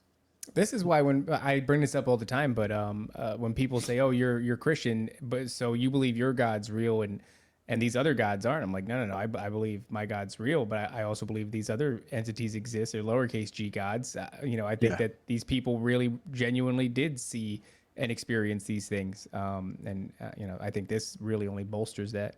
Yeah. It's in all these ancient cultures. It's pretty fascinating. So here's one of the most interesting. The Shukana. This depiction is really interesting because it actually had wings. Wow. So you're and it had a propeller on the front, but the interior it's like an airship, saucer. right? Yeah. It's pretty wild. And these were vertical takeoff. It's not like they didn't need a landing strip to get up to 88 miles per hour, Doc. Like they just vertically take off. Like they could float, they could pause, they could move back and forth. They had an incredible sophistication. Now here's where it gets really fun, in my opinion, because you see the same type of depictions in other cultures. Mm-hmm. The actual vessel of Ra that he moved around in was called the boat of a million years, is what they called it in ancient Egypt, and it's the boat of Ra, in short. And he actually flew in a vessel in the sky, and sometimes he would have his bodyguards with him. And he was, by the way, this beetle, that's the Kefir beetle, which is another representation of Ra in ancient Egypt. And that's a whole nother thing we go into in the ancient Israel. Like it's actually in the Septuagint of the 8th plague of the Egyptians. It actually wasn't flies, it was the beetle, according to the Septuagint. Why? Which would have been a beetle? Because of that sun above his head and how the beetle's hands seem to be upholding the sun. Yeah. So the dung beetle in ancient Egypt would pop out of the ground and would go grab the crap from a donkey or an animal and grab little pieces of it and roll it along the ground, and then hold that little ball of crap above his head, and then take it back into another hold to make a nest out of it. Okay. So I didn't mean to laugh at that. I'm such a child. No, it's hilarious to me because like they literally personified their patron god as a dung beetle. That's hilarious. Now, that's why the depictions, when you see the beetle, he's always holding the sun above his head, because that's what they viewed Ra as, the sun god. But what's interesting about the actual beetles, there's many of the types of beetles, they have a reflective nature to their outer bodies, which is unlike any other insect that we know of, to where it can actually camouflage itself to its surroundings. I go into the implications of that in my Investigating Babylon series. It's very interesting because we're talking about the trickster, right? Satan. He shows up to, in Luke 4, Matthew 4, he shows up to Christ as a man. He shows up, like in the same way, like Hebrews 13:2, in the same way that you may be entertaining good angels unaware. Mm-hmm. How do you know if you've ever run into that bad angel that's still here? Right. You got to test it. Right, because he could be disguised. He's not going to show up and be like, I'm a rebellious angel. You know what I'm saying? Like he's of course he's going to show up and he's considered the great trickster in all these ancient societies. To the Norse, he was considered Odin, who was someone that could appear as a normal man and fool people. And, wait, dang. Oh, wait. So I'm sorry to spurge out on you like that. So we're talking about the same Satan that would have been Azazel, correct? Yes. Man, there we go. I did like a brief research one day. We had that guy on. Who was it? We were talking to Jonathan of Meta Mysteries, and he was saying that he had this dream where he was basically a watcher. He didn't have a dream. He was doing DMT, and we were like, geez, dude. And he's like, yeah. So I had this experience where I was essentially this like celestial entity looking down on the earth, and I was upset because they didn't realize that I could help them, these people that were down on the earth. And I'm listening to him going, okay. And he's like, so I went over to like my manager, the guy who was like overseeing us, and I asked him to incarnate me, like, so that I could inhabit a, what would you call it? An avatar or whatever on earth. That way I can help these people. And the person that he's talking to is Odin. That's the way he described it. And I'm like, Odin.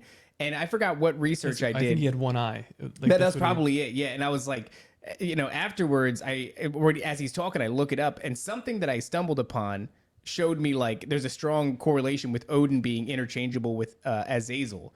And I was like, dog, it seems like that you just had like this experience. I don't know what to call it. I don't know what it is, but Odin sounds really cool if you're into like Norse mythology. You know what I mean? Like there's this kind of like thing where that is probably the Marvel films have done quite a bit of that, and some of the games, God of War and such. If you look at the first Thor movie that came out in like 2011 or whatever, this boat that I'm showing you right here on screen is the design of Thor's temple palace throne area.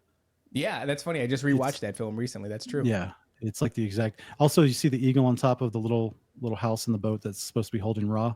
The eagle has always been representative of Ra. Also, it's just one of the many. I am killing it. This is dude. like Nazi Germany stuff. Yeah, that's also it's the like number the one American animal dollar associated bill. with Zeus. You know, on the back of the $1 bill, there's the pyramid, the LCNI, and then the other side is the eagle. Yeah. That's why people will go off and there's like this big renaissance about how cool Hitler was. And then people will try to make this argument that like Hitler was Christian or Catholic. And I'm like, all the iconography surrounding Hitler. Looks like that. Yeah. He's got the eagle, which is associated with Zeus. He's got the altar of Pergamum that he's designing his like Tribune Fairgrounds after. I know people are like, he commissioned an artist to do that. And I'm like, okay, yeah. So he just didn't know that the fairgrounds he's giving all his speeches from are designed after the temple of Zeus that they found in Pergamum. And he's like everything. And then, of course, the lightning bolts on the SS uniforms, like everything about him is covered in Zeus iconography, which is the same old dude. Stuff. Look at it. There you go. Dang. So this is just a quick comparison. And on the right-hand side, one of the Vimanas of ancient India that the gods flew in. Also, they represented it being enshrouded with the lotus flower, which the lotus flower in ancient India represented the power of Brahma. Brahma is the equivalent of Ra in ancient India, Brahma being the head patron god. And his power was derived from the lotus. That's why he's always depicted as a serpent god floating on a lotus pad. So that's a whole nother study. We go over that in our 42 series, and how the lotus is being re-represented in modern day quantum physics. And that's a bigger conversation. But this is interesting, like, just parallels you're seeing. Ancient India also had Lord Indra, and Lord Indra on the elephant on the top right is holding one of the Vimanas. And here's Vimanas dug up through history. What do you think those are? These, I mean, it given their tells us, correlation with lightning. Okay, go ahead, please. Yeah, it tells us in the ancient Vedic texts that Lord Indra, this powerful device that Lord Indra had, could not only destroy the enemy in the form of an attacking flying machine, but it also had the ability to cause rain and was a symbol of fertility. The Vajra itself is a thunder of 1,000 blades forged from iron or gold mixed with bronze or stone. So it's an actual remote control device that can control other flying machines, plus it can produce lightning. So when you get that idea of Zeus throwing lightning bolts, like, yeah, it wasn't that far off. It's not that far off. That's why Lord Indra, Vishnu, Brahma, they're all sitting with serpents everywhere, and this I can't even think of the word right now, but this staff is just another form of an elongated trident. The trident, yeah, that's the Greek trident. So they all had the same Greek trident, and we see a variant form of this with the Egyptian staff of Ra, which also was said to have been able to exude lightning. And here is some more classical Greek depictions of Zeus with the lightning bolt in his hand. And even it's on some coins throughout history, as well as him with the trident throughout history. And he's got his eagle. Yeah. There you go. And then here's a massive one they found in Nepal. I want you to look closely at the people standing left and right of it compared to its size. This is meant to be a handheld object. Right. Right. That's a big hand, man. Right. Wow. It's interesting, right? So you got some interesting depictions of Vimanas over time. The one on the top right is all gold they found in Japan. So the point is that it was stretching throughout the nations. This was a common understood idea of a weapon of the gods. Now, am I saying that this picture. Oh, Elon has one of these, by the way, on his Yes. nightstand. I saw the picture. You're right. Yeah. What the hell, man? He has next to his Also- revolver. Shout out to Yannette in the chat. She reminded me. Not to like completely disrupt the conversation, but we just had on Topher Gardner yesterday of Biocharisma, and he's building like these domes using Mandala kind of mandala patterns that do resemble the lotus mandala pattern, and it's very interesting how It's like he a sacred geometry thing, right? Yeah, there it's is very like, weird. There's It's just- something there. but it Yep. continues to present itself in these esoteric subjects that we look does. into. Guys, if you're interested in what I say today, I highly encourage that you watch all of the Investigating Babylon series before you watch the 42 series, because the 42 series is a more advanced, in-depth, deep dive. The Babylon series is like a surface level overview of history and concluding to like how Christ is relevant in all this. Now he destroys the works of the enemy and all this. So like I started episode 1. Hopefully you'll have your mind blown by episode 21, and you'll want to watch the 42 series after that. But this goes into the concept of pre and post flood giants as well, because these were in all the ancient depictions in ancient Egypt, Greece, and India. They considered the lower G gods their rulers. Did you guys know that in ancient Indian writings, the concept of reincarnation was only applicable to the little G gods for thousands and thousands of years, and then later, in an empire way later down the line, one of the kings got the idea that they would offer reincarnation to the average person if they would be a good citizen. That's fascinating. As a political Oh tool. my God! It Wait makes a a lot second. of sense. Okay, all right. So remember when there was a guy's story that I was reading. Long story short, he's possessed by an entity. He communes with this thing regularly. Eventually, he casts it out, but this thing makes him, privy to some hidden knowledge. And through his regular interactions with this thing, and this is all, you got to take it with a grain of salt, right? This is some dude's testimony that was possessed. He says that this entity told him that reincarnation is real, but it is not a perfect system because God did not create it. The angels created it. And something has gone wrong in that process over the years. And now it's, for lack of a better term, all messed up. And so you pair that with the idea that these lowercase g gods, or even their offspring, the Nephilim, it makes sense, because where do they go? right? And so they're trying to incarnate into human avatars over and over again, and they die. They try to further their whatever they're doing. They rule and Then they die and they reincarnate again.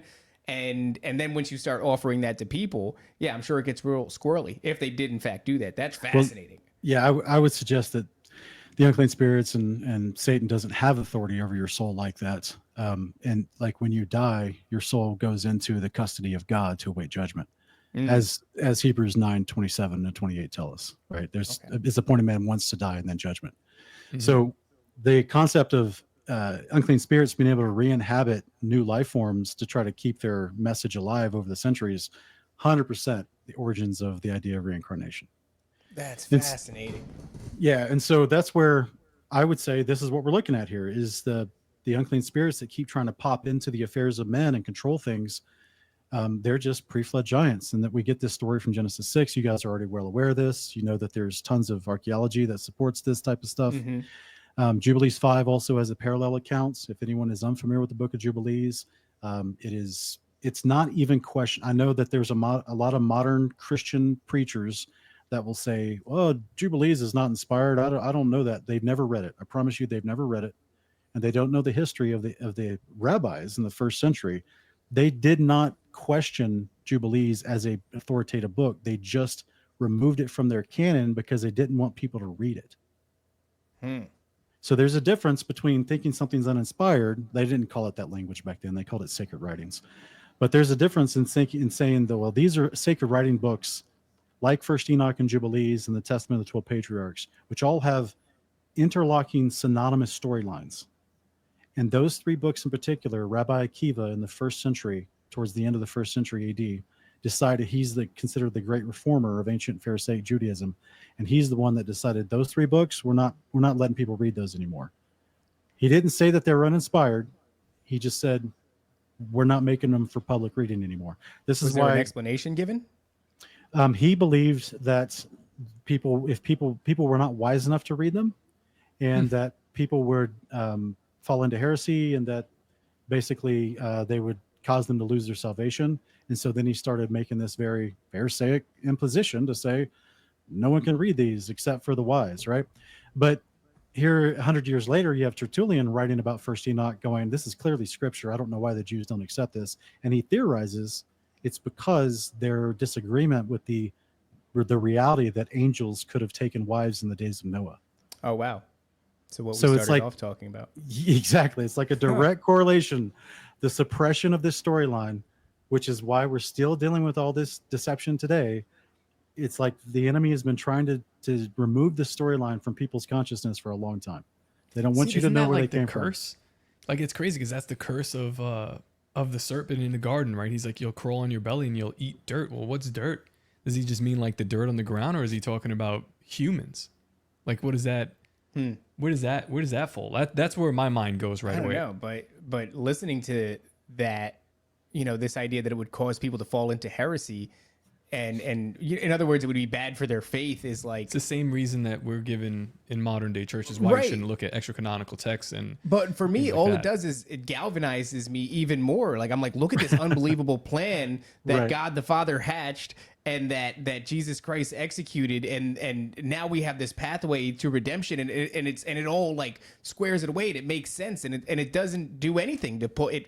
It brings me closer. I think. Right. I mean, well, Now, remember, Jeez. Rabbi Akiva, the most influential Pharisaic rabbi of the first century, considered the great reformer of ancient Judaism.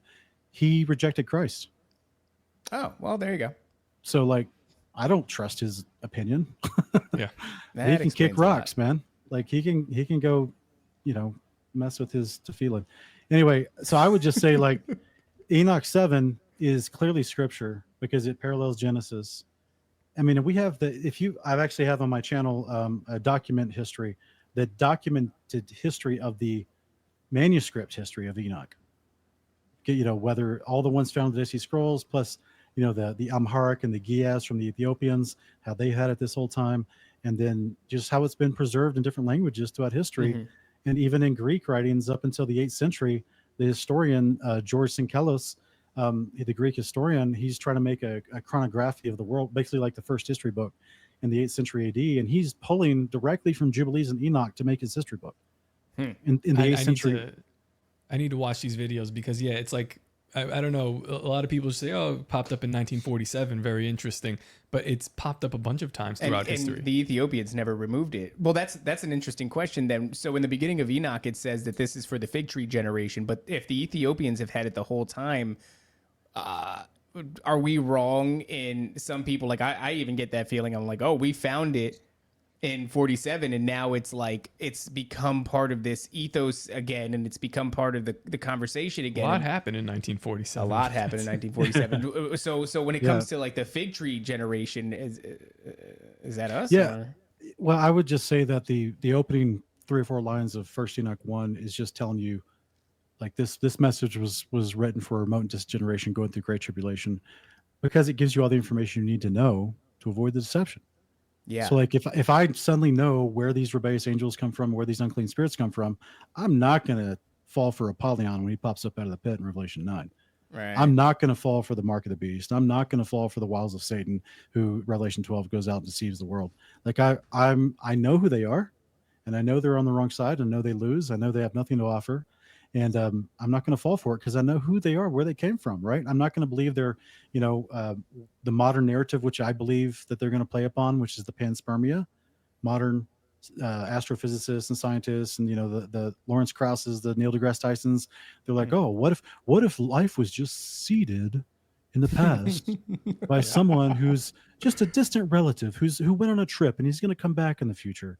And so I talk about that in our 42 series. Like that's my theory, is how they're going to fool the nations with the alien disclosure.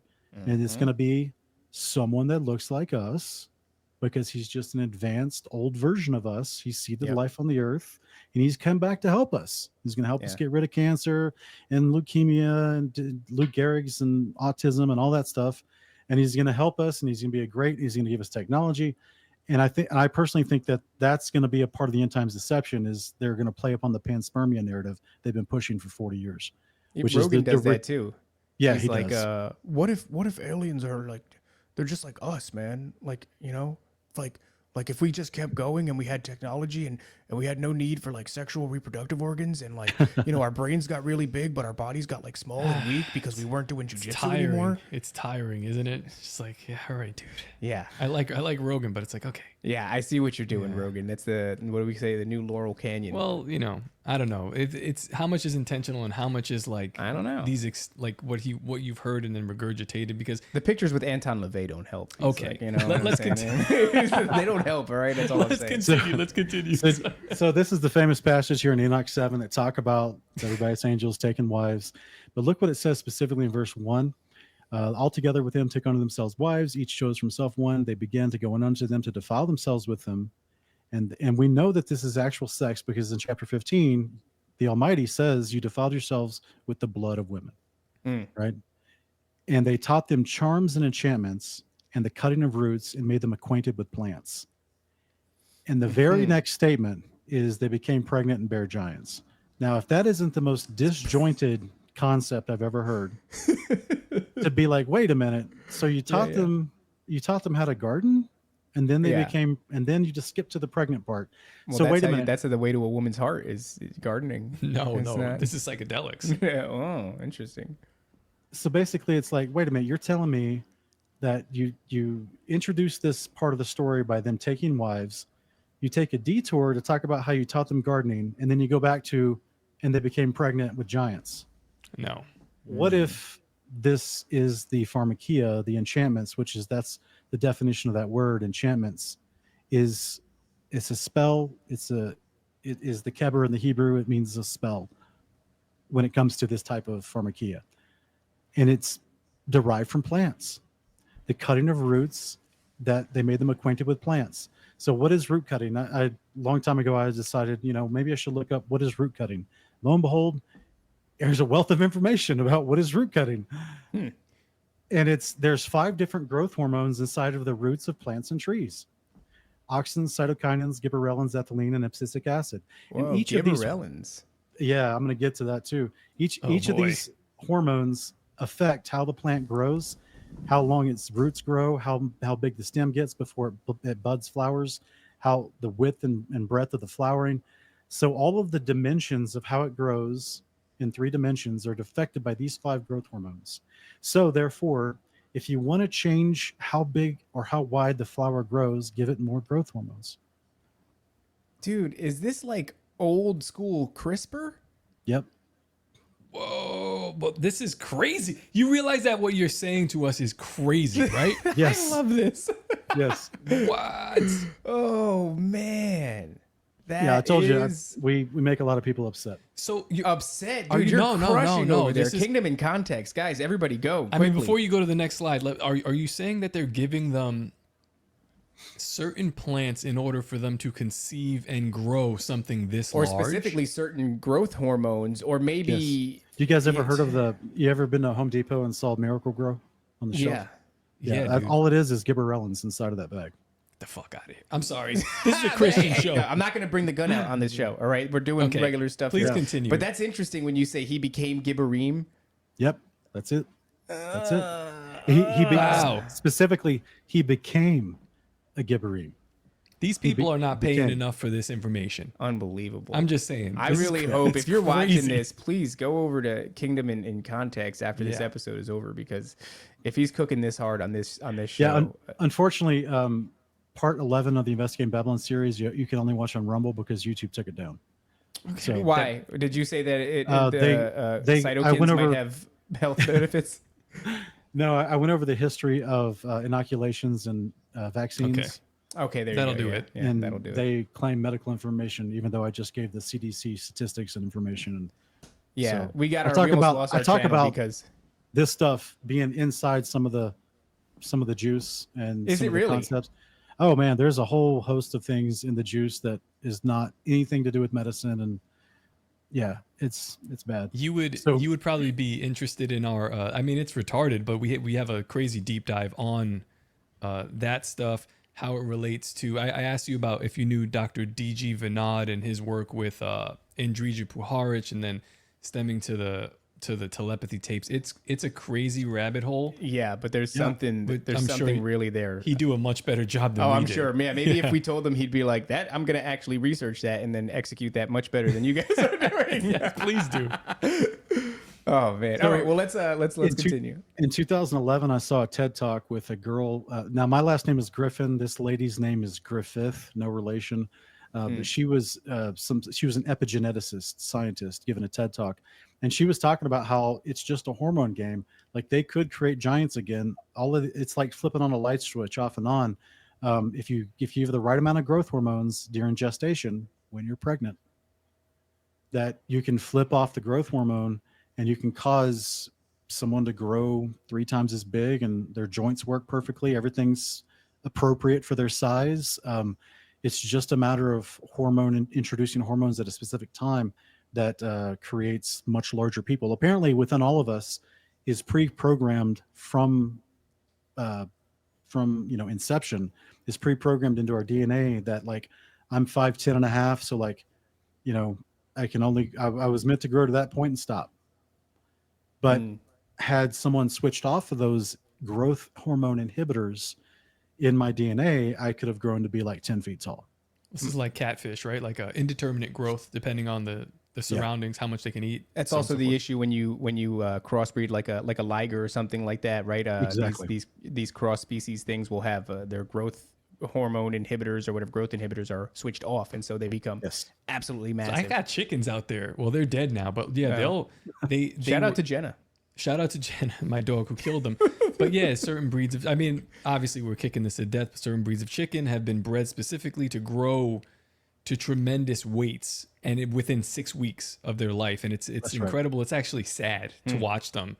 They grow to this size and they're just like so fat and they're like, kill me. Remember we talked about Numbers 13 where they brought back the vegetation to show how big things were?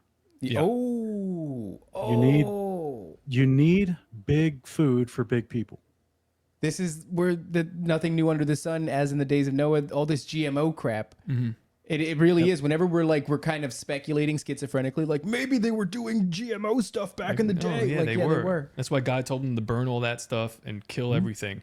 That's why atheists love to go into those early stories about the conquest of Canaan and start picking out certain places that they destroyed everything, men, women, children, animals, everything, and then other places they spared the women and children. And even the animals, just killed the fighting men. And you're like, what? Atheists love to mock God for what seems to be a lack of consistent approach, a lack of consistent military doctrine, right? But that's not it at all. He's just looking for growth hormone. Remember in First Samuel, I think it was I can't remember what chapter, 1 Samuel 21 maybe, where David goes in and I think it's the Midianites he has to fight, and then he lines them all up and measures them. Yep. And the ones that were 2 measures he kills, but the ones that were only 1 measure he spared. Yeah. That's what he's doing. He's not just coming up with some arbitrary way of killing people because he's sadistic. Like they were rooting out genetic corruption everywhere because this is the ways of Babylon, which is to destroy everything by GMOs, cloud seeding, like all the different ways to destroy the air we breathe, the food we eat, the land we live on, how we reproduce our children. They want us all birthing short bus kids. Like that is their goal. You know what I'm saying? They don't want us to actually survive. Short bus kids with telepathy. Yeah, well, so before we even started this show, I had obviously a distance. I had a distance from God. I had a falling out with the church, and I was doing other things. And I had asked God in my heart, I guess. I was like, listen, man, there's a lot of things pulling me back, but you've got to explain to me why, because that's that was a big holdup for me. Like, why you kill these people? Why does it say that? Because then you look at modern day Israel and kind of like what they're doing now. I'm like, you guys are doing some messed up stuff. And I'm just like, if I'm going to be down with this, I got to understand because it doesn't make sense to me. And then, a couple of months, years later, I'm doing this show and learning all about this, and that part that's revealed to me like almost directly. It's like, well, no, this is descendants of the Nephilim. Like this makes a lot of sense. The rest of the Bible makes a lot of sense. I've got no holdups, and I'm moving forward, like understanding this stuff at breakneck speed when I've been reading it my whole life. Well, that's that's what I was getting at before. It's like, I don't know if this would resonate with everybody, but certainly there's more people like us. If the church was talking about this, there would be at least some massive bump in percentage of people attending. Maybe. I don't know what that would look like, but I know that there's other people like me. They're in the audience. We talked to thousands of them. There would be a big bump in attendance. So the one thing I do want to clarify for anyone listening is that I'm not making when I say that there's two types of Nephilim, there's the unclean spirits who lost their bodies and now they're still here after the flood as unclean spirits. That's one distinction. And then the other one is just genetically modified regular people. Mm-hmm. So the unclean spirits that are disembodied, who try to possess people, they're damned. There's no offer of salvation to them. Genetically modified people are still people. Right. God could still save them. That's a question that we get into a lot. Also, it's a touchy subject where it's like, when you're talking about these bloodlines, it's like, how much is the bloodline? What's the delineating point for God to be like, nah? But yeah, 1%, whatever it is. But think about it though, like even the unfortunate situation in some of those, warring clans with Israel in the early days, where all of them were wiped out. That doesn't mean that those children are going to be judged for eternity, death in the lake of fire. Like they could still be spared by the mercy of God. Those children, they just can't propagate. They did well. No, I mean David, right? Isn't David's mother is from some? She's not from the tribe of. It's highly Judah. debated. Yeah, it's highly debated. So what happened with David's mom? What's going on there? Yeah, like his father took. He loved this. You got to read that, but yeah, it's debated. But he's definitely not like pure. Something's going on. So I don't know. I don't know. That's a crazy one. And there's even I'm sorry. Go ahead. I just wanted to say, so on the maybe the way to describe that is like those who were born Nephilim and those who became Gibborim. Well, again, if you're in the womb and someone gives you extra hormones while you're in your mom's womb, that doesn't change. Yeah. That doesn't change your spirit nature inside of you. That doesn't change your soul, right? It just changes the body in which your soul inhabits. So it's like, that's why I was trying to make the distinction earlier that the Nephilim birthed before the flood are called unclean spirits. They're not called unclean mankind. So there's a difference. And angels are spiritual beings. They use the wombs of women to birth children. A lot of people would say, well, how could they do? And this was the actual argument back in the 1st, 2nd century. They were arguing, how could angels impregnate women? They're angels. They don't have corporeal form. They're spiritual beings. They're immaterial. They're wispy ghostlands, right? But that's not what the Bible describes. In fact, it actually describes all the biblical angels as male. And in the book of Jubilees, chapter 15, it even says to the point they're circumcised. Oh, dang.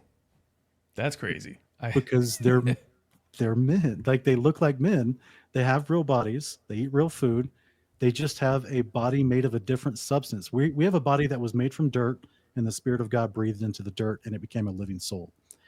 They have a body that's made from water, breathed into the Spirit of God, and it became a living soul.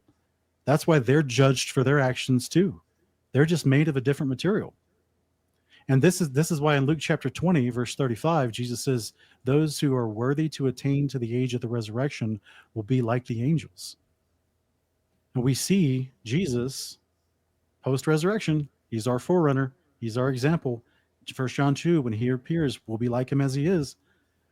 He exemplifies the body of an angel. He can appear in the locked room. Luke 24, the walk to Emmaus, he's breaking bread and disappears right in front of them. He doesn't even look the same, does he? Because they don't recognize him. Right. Well, he can disguise himself, but yet he can still show scars to Thomas for convincing proofs. Right. And this is actually promised in the Apocalypse of Baruch, which is in Syriac and Greek Septuagint Bibles. Talking about at the resurrection, not only would be able to inherit the world above, which is New Jerusalem, but you also will be made likened unto the angels in former respect and glory, so that you can become all manner of lovely shapes as you desire. So in 1 Enoch chapter 20, it describes the angels being able to change their shape as they desire. People get mad at you? Yeah, Bro. why would they be? Dude, this is crazy because I- I'm so pumped that you're here. Yeah, yeah. That's so They get wild. mad because I'm going against modern Christian tradition which says everything that's considered spiritual cannot be interacted with. I mean, I don't know if you guys have been studying how bad modern seminaries have become these days, but like that's why I show people by interviewing these people on my channel. I mean, I had a guy from seminary from Australia just on like last year, and he was trying to tell me that Moses plagiarized the Hammurabi law code from ancient Babylon to make the Torah.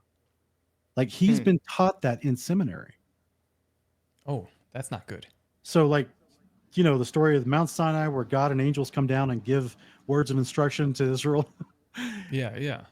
He doesn't care about all that. He doesn't care that it says what it says in Exodus, Numbers, backed up by Psalm 78, backed up by Stephen's testimony in Acts, backed up by Peter's testimony in chapter 2 of Acts. He doesn't care about any of that. He believes Moses plagiarized many of those principles and law from Babylon. And I'm sitting there going, bro, what?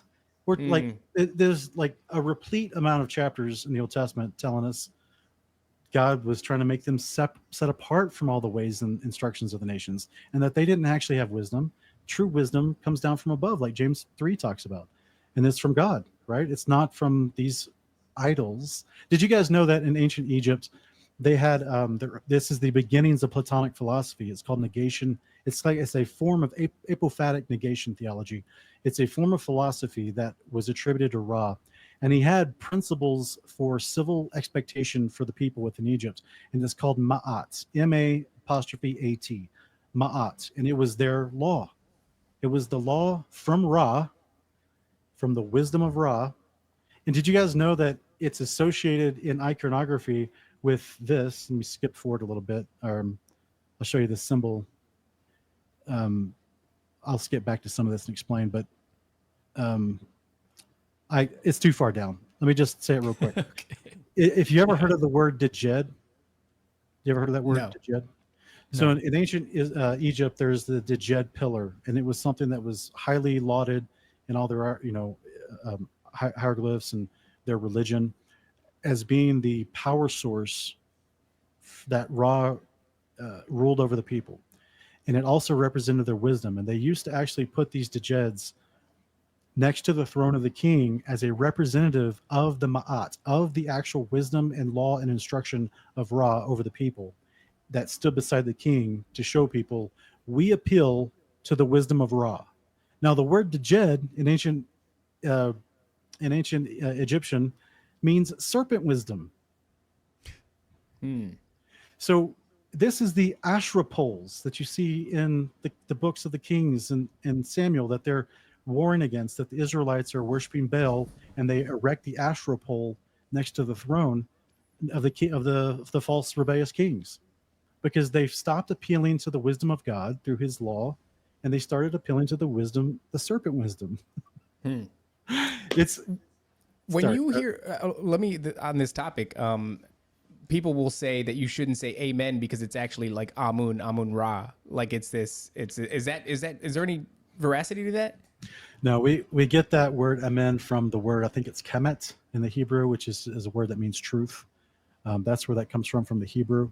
What you've heard is a version of what's called Zeitgeist. Do you ever remember that movie Zeitgeist? Oh my God, yeah, that's right. It was espoused in Zeitgeist, and much of Zeitgeist has been disproven.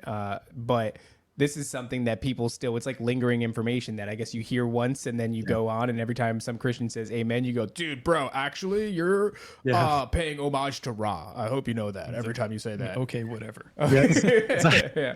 Zeitgeist logic. By the way, there's an incredible documentary by Chris White on YouTube that debunks Zeitgeist. I highly encourage everybody to watch that.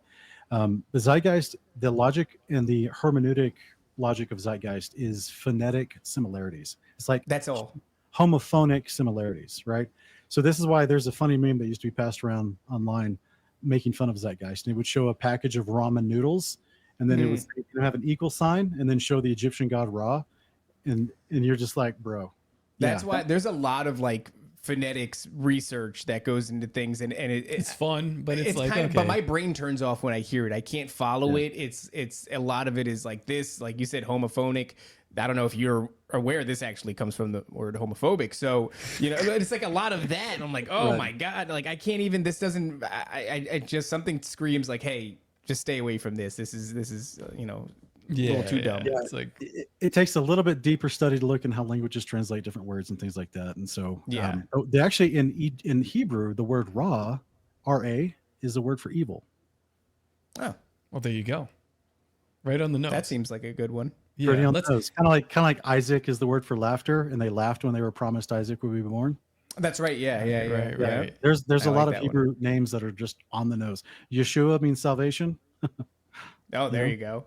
That's interesting. I don't know if you've ever seen some of the Japanese or Chinese characters, but the way that they are made up, they actually tell like these really fascinating stories, and some of the characters, the Chinese characters that talk about like the Bible or God or anything like that.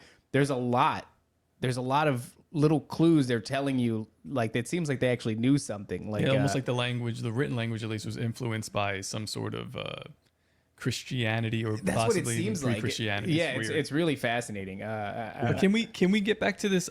Some of these slides you skipped through. Not just the slide, the root. We have to know. Yeah, we got to know about the roots. So the roots. This is why you see in all these different cultures, giants depicted in all their hieroglyphs. Oh yeah, so that's more than likely. What do you think about them building all the massive megalithic architecture?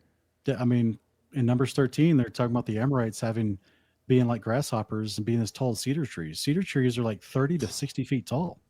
Yeah. So and that goes back to the Inca saying that their megalithic structures were actually discovered and that they were built by a race of cannibalistic giants that were destroyed in floodwaters. Yeah, and actually, I have a unique history with that because I'm actually Chickasaw and Cherokee. Partly, I'm not full blood, but in the Chickasaw history, they talk about the giants that inhabited the lands here that we fought against, and they were called the Lofas. That's what their name was, and they had a different name. Each of the different native tribes had a different name for them, but the Chickasaw called them Lofas. The Chickasaw is a modern branch of the ancient Choctaw. And so this was where they talked about fighting large giants, like 3 times the size of a normal man that inhabited this entire continent. Yeah, and I believe it was Native Americans that you get some of that lore of them smoking them out, killing them, suffocating them in cave systems. Right, I think that's where that comes from. Yeah, that's right, that's right. Yeah, but this is all just an extension of biblical concepts because, guys, in the around the days of Christ's birth, or a little before, the Roman emperor, what was his name? Because of Gladiator, I want to say Maximus, but it's the Roman emperor Max something. He writes in his writings about going into Britannica, which was modern day England, and fighting a race of giants there with Roman armies. So that's around the days of Christ, the 1st century AD. But if we look at the biblical narrative, you take it all the way back to Moses and Joshua, and we're talking like 3800 BC. What was the point? They were driving them out of the land. So they drove them out of the land. Where did they go? They dispersed. They went to other places, right? And in fact, the Hornet drove most of them out before Joshua even got there, as Exodus 23 says. So there's a whole history there, and I think that's why we see stories of giants through all the nations, all over the earth. Yep. And this is how they're made post-flood. It's not because angels took more wives and had more babies through them, because that process was stopped. That process led to the flood, and God was like, never again. But the teachings remained. Do you think that process surprised God? Like, because sometimes God is surprised. I don't hold to determinism. I don't hold to like strict forms of Calvinism. So like, I understand that God can be surprised. The language can speak about him being surprised, but like, is he genuinely? I think he's surprised when we do good. But I think genuinely, like if he made the angels and they saw the rest of creation being made, and then they're considered like the older brother who helps the younger stupid brothers that we are to like it was navigate designed this life. Yeah, they that's have how been designed to that way. yeah, like this is how the angels knew how to even teach this type of deception, because Right. they had a higher level of instruction because they got to watch things be created, you know. So I think that's fascinating to think about. I have a ton of questions whenever the resurrection happens. I get to ask questions in the future in heaven. I have a ton of questions for all this kind of stuff, but just with what we have here, it's not a like this. This isn't the only chapter. If you look in chapter 8 as well, it talks about these other angels that were teaching knowledge of the sun, knowledge of the moon, knowledge of the clouds, knowledge of astrology, you know, a whole bunch of other stuff. This is the beginning of idolatry. Like if you read the rest of Enoch, it says that the rebellious angels taught mankind to worship their sons, the Nephilim, and Right. they worship them as gods, and that's the beginning of idolatry. And so it's a fascinating concept here where the pre-flood Nephilim were direct offspring of rebellious angels. Those rebellious angels, Samyaza and his crew, were locked in Tartarus for that transgression. Azazel was left out. He then has control over a tenth of the unclean spirits after the flood, to which that's the reality we live in today. That's what Jubilees chapter 10 says. I didn't have time to go into all of it, but and that's the reality that we live in today, is that Satan and unclean spirits are trying to fool and kill humanity, kill, steal, and destroy. And we just have to resist them and they'll flee, right? So we have power over them. They can't just hold us down and make us sin, right? They can't just hold us down and make us reject God. They entice us to do that, right? So that's why we can reject them and they can flee. But in this day, they were physically taking wives. You see what I'm saying? So this is why it's such a great transgression. And I think Azazel was wiser than all the other angels to know, well, he does commit sin. It tells him he taught mankind war. Yeah. The workings of metals and warfare and the antimony and things like that. It tells them he taught them, by the way, use antimony with gunpowder and different types of explosives. It's the same thing that Odin taught, was metallurgy, war, Yeah. things of that nature. So there you go. Yeah, so that's bad for sure. He's definitely going to get punished. But it's not the same transgression as like, I'm going to force myself upon you and make a baby out of you. And that's where it's very interesting that after they taught the root cutting, then they became pregnant and bare great giants. So this little sentence is not an accident that's put in here. It's telling you, it's literally giving you the prescription. Now, I don't suggest anyone try this, but it's telling you the prescription of how they made pre-flood Nephilim. Now, they were big, but here's the difference. Their furthering description is not that they were just giants, but that they were not men. They were spirits. So, like in Mormonism, they teach you after you get resurrected, you're going to inherit your own planet and make it full of spirit babies. Yeah. Yeah. That's not Christianity, by the way. That's not what Christianity teaches. Shout out to the Mormons. Yeah. Jesus teaches us at the resurrection, you're neither married nor given in marriage. You're not going to be having babies after you get resurrected. But before the flood, you had spiritual beings making other spiritual beings. This is a problem because now, what are these 200 angels that descended in the days of Noah? They're rebelling against God's instructions. They know where they came from. They know heaven above with all the other good angels that are still there, extremely powerful good angels, right? I'm theorizing that they're trying to build their own army. This is why God has he really doesn't like the idea of fornication. Doesn't just mean premarital sex. It means like sexual spiritual sin, which sounds like what this would fall under. This also makes me think about how people claim in the deep underground military bases they'll deliver Coca-Cola and see catch a glimpse of a giant or something like that. And if they're turning off their growth inhibitors and they've got some sort of facility down there. And when they say they drive into these places, like the tractor trailer drives into these places to drop off supplies, the ceilings are unbelievable. These are massive underground military bases, and maybe they're making giants underground.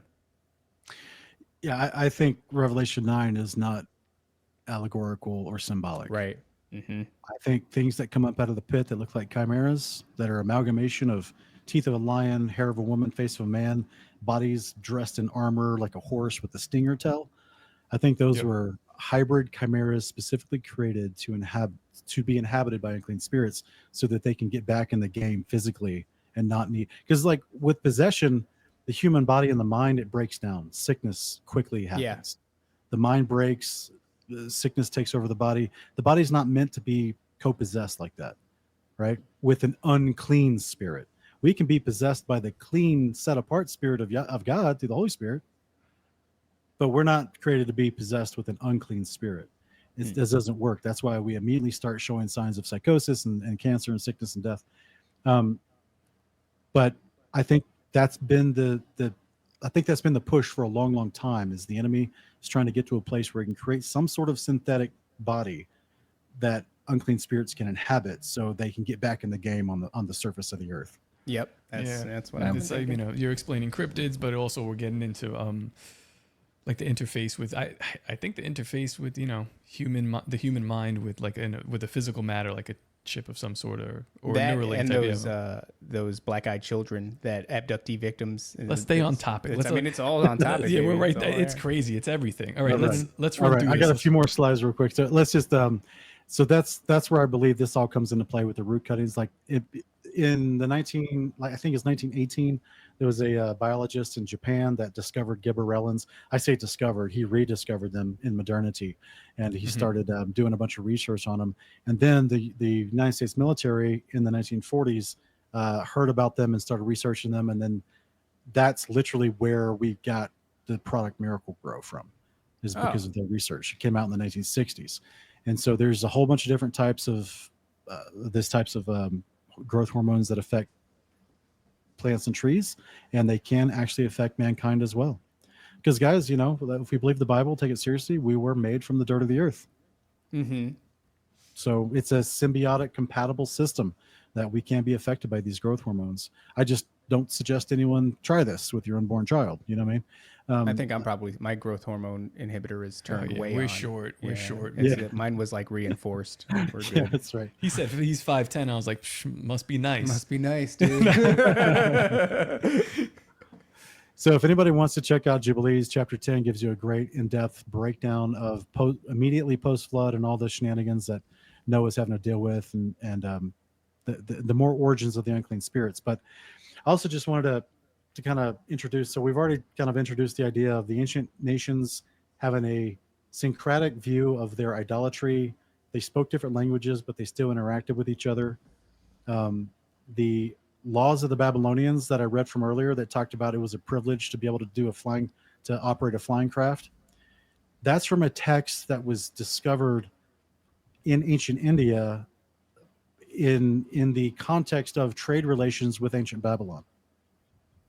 So it's just another wonderful proof, historical proof, that these nations did commingle, not just through trade, but they knew they worshiped the same gods, and they knew that they all had flying machines, quote unquote, given to them by the gods, to which they could traverse through the sky and to which the gods could traverse down to the earth. So then you got to ask yourself, like, what does that mean? Is that biblically backed? And I would say it's right there in Ephesians chapter 6, verse 10 through 12. If you look at that Greek word cosmos, it doesn't mean galaxies in outer space. It's not the Carl Sagan concept of cosmos. It's a Greek word, cosmos kratos, which means the sublunary space between the earth and the moon. And this is where the unclean spirits, the principal spirits of wickedness on high, this is their domain. So when we see the ancients talking about having flying machines in which their little g gods traversed in the air and descended down to the earth, that's consistent with the actual Greek word cosmokratos, where the sublunary space between the earth and the moon, where the astral spirits and Satan dwell. You can literally look it up in like Strong's Greek lexicon in that verse, and it'll tell you that description. It would also imply that, like, I guess maybe the stars are not as far as I'm not so sure about like outer space, like how far stuff actually is. Yeah. Because in the book of Revelation, when it says that, the stars will fall from heaven and come to from the heavens to the earth, that's what they're talking about, right? So everything I've been describing today, we're about to step on the biggest toe possible. Everything I've been describing today is nothing of this story is compatible with a evolutionary heliocentric model of creation. All of it, flat earth, all of it takes place inside of a firmament enclosed earth.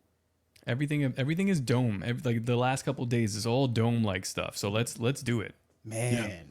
So I just did a debate 2-3 months ago with a pastor from Denver, specifically on this topic, and I go through all the scriptures that describe a circle of earth enclosed by a circular firmament, an arch-shaped circular firmament, and the Bible describes 7 layers of that firmament, actually, to which the Most High is at the top layer, and that is Deuteronomy 10:14. He is the God of Israel who inhabits the heavens of the heavens.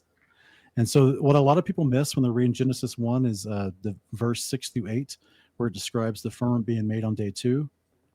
And it describes that firmament, which is a structure that separates the waters that are now supported above that firmament from the earth. It calls that structure heaven. Wait, So the you're word, saying like this actual the dome like structure that is the firmament that supports the waters above, it's called heaven? the actual structure of the firmament was given a name in verse 8 of Genesis 1, and that name is the Shomayim, the heaven. So in Genesis 1:1, when it says God created the heavens and the earth, but yet the earth was still unformed, we see the rest of the earth be formed out later. He's creating the other layers of the firmament. That's why in day 2, he only makes the firmament that encloses us. So there is multiple, according to the Bible and according to early church fathers. If you want to pull, I don't have it prepared, but you can go into Irenaeus's writings in the 2nd century. It's called Demonstration of Apostolic Preaching. He describes specifically the 7 layers of the heaven that encloses us, and how we're, like I said earlier, it's like a 7-story building with 2 basements. Right. So at the top layer is the Most High. It's kind of on the nose. That's why it's called the Most High. So there's a highest firmament in which that's where he lives.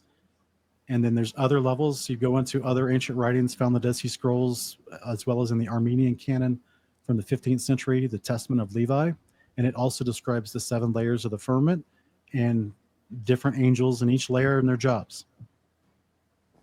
That's fascinating, dude. Yeah, I'm gonna you found. I mean, I'm gonna just totally like watch. Yeah, we do. In fact, there's a buddy's channel that we've been doing a biblical cosmological show for 3-4 years now. It's called Uncommon Ground, and it's on a channel. It's in my recommended channels of mine. It's called West Blaze Music, or you could just type in YouTube Uncommon Ground, and the episodes will pop up. And it's all about biblical cosmology. So we've been doing that for a few years now. That's something that we don't touch on too much, the whole flat earth theory, because it's gotten so bogged down in, sort of this like measurement thing, like curvature per square mile, and these like, it seems to be they did like the final experiment recently, and I'm like, I don't know, I'm not looking at it's not showing at any of it. No, it's not showing. I don't know what to make of it right now. I debated the guy who organized the final experiment.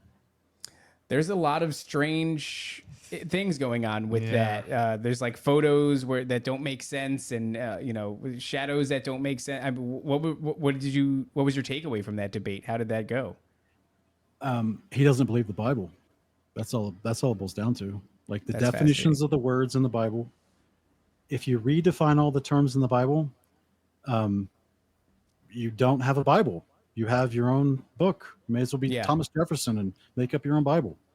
Like he and a bunch of other pastors that refuse to accept the definition of the word firmament and how it's used over 500 times in Scripture. He just ignores it. He's like, oh, it doesn't mean that. Well, what does it mean? Something doesn't mean that. And you're like, but show me historically. It doesn't mean this, and I go through historically and show them all, but they just reject it. It's a level of cognitive dissonance. Do you think that the experiment was done poorly, or do you think that it was obfuscation? That's the question. Yeah, I actually know the guys that went down there. I've been on shows with them. I've known them and talked with them for years. I know that one of them's an unbeliever. Jaron's an unbeliever.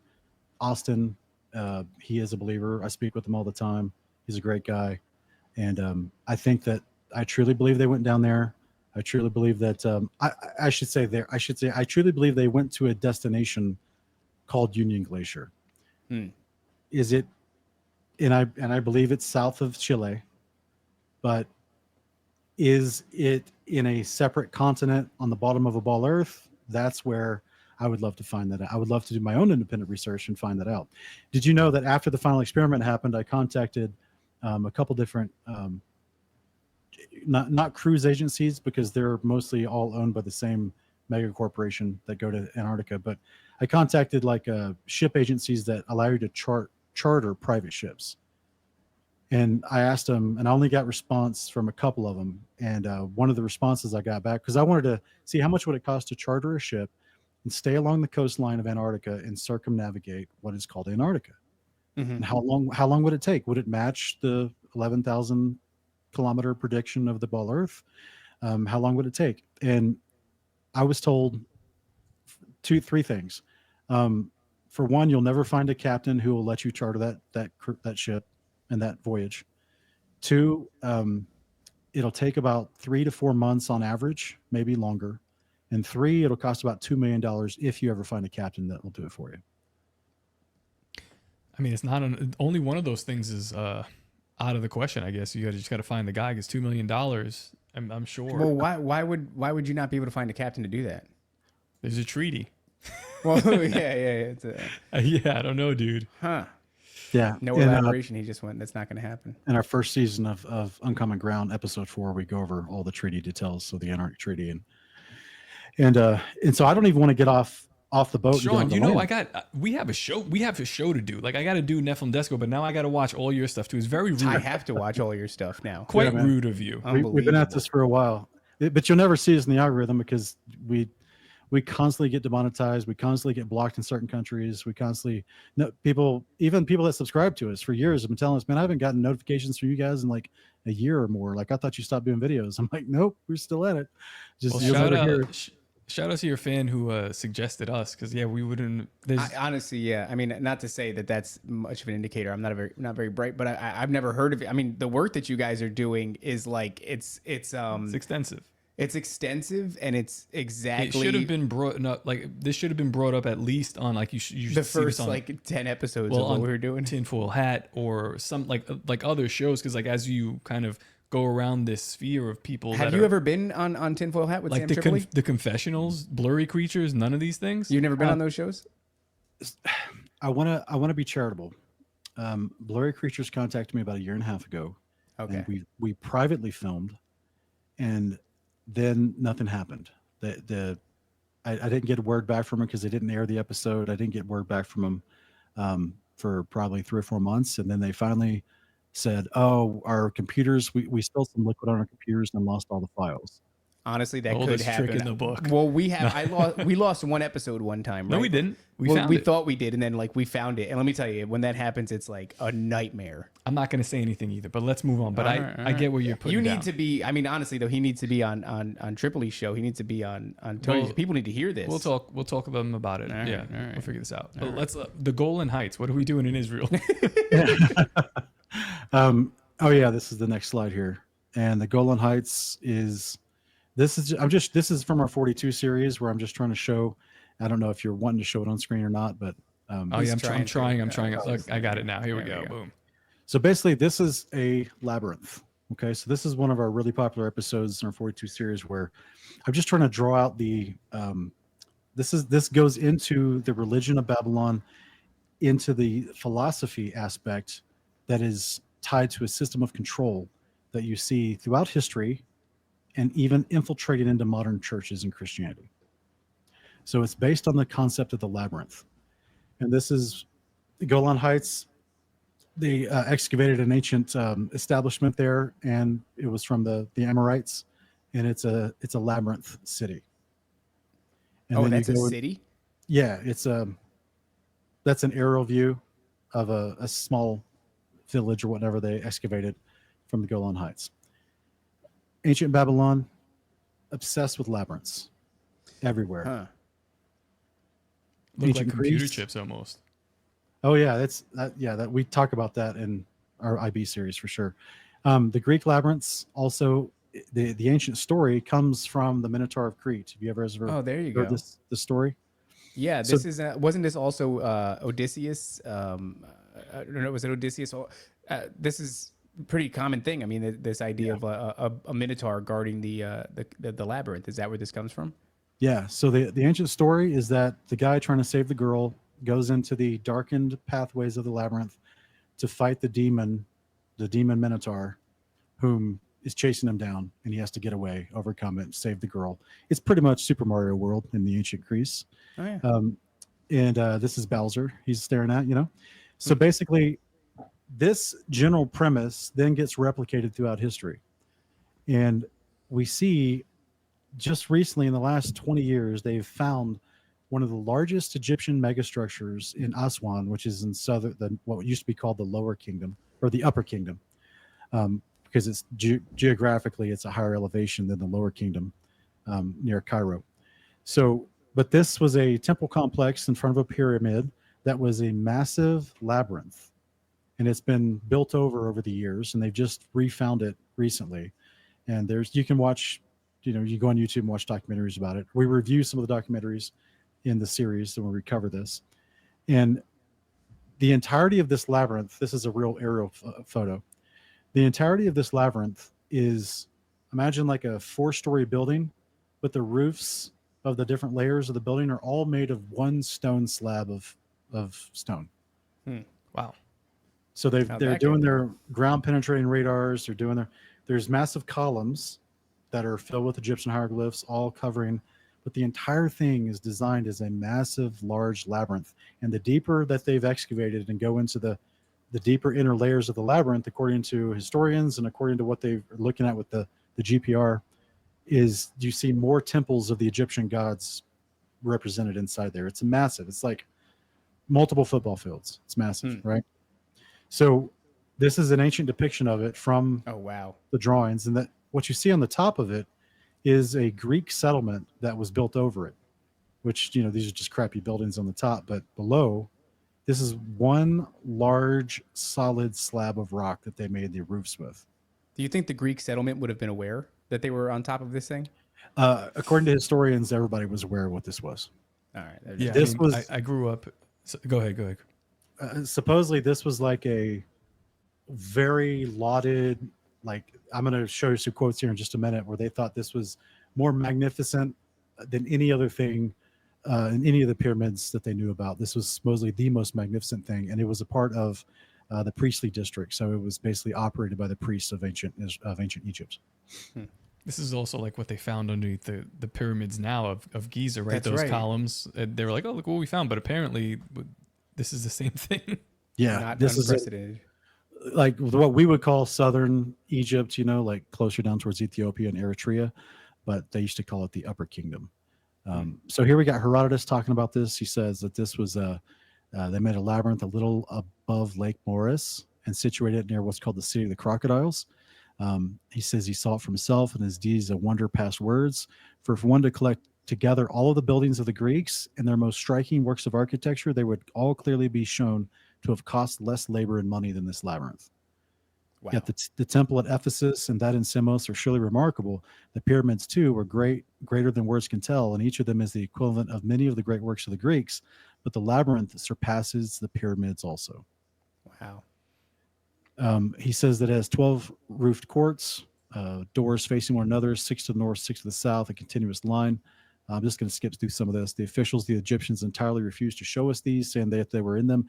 The coffins of the kings who built the labyrinth at the beginning, and also those of the holy crocodiles. So this is Herodotus trying to take a tour of this thing, but not being allowed. Yeah, he can't see all of it. Yeah.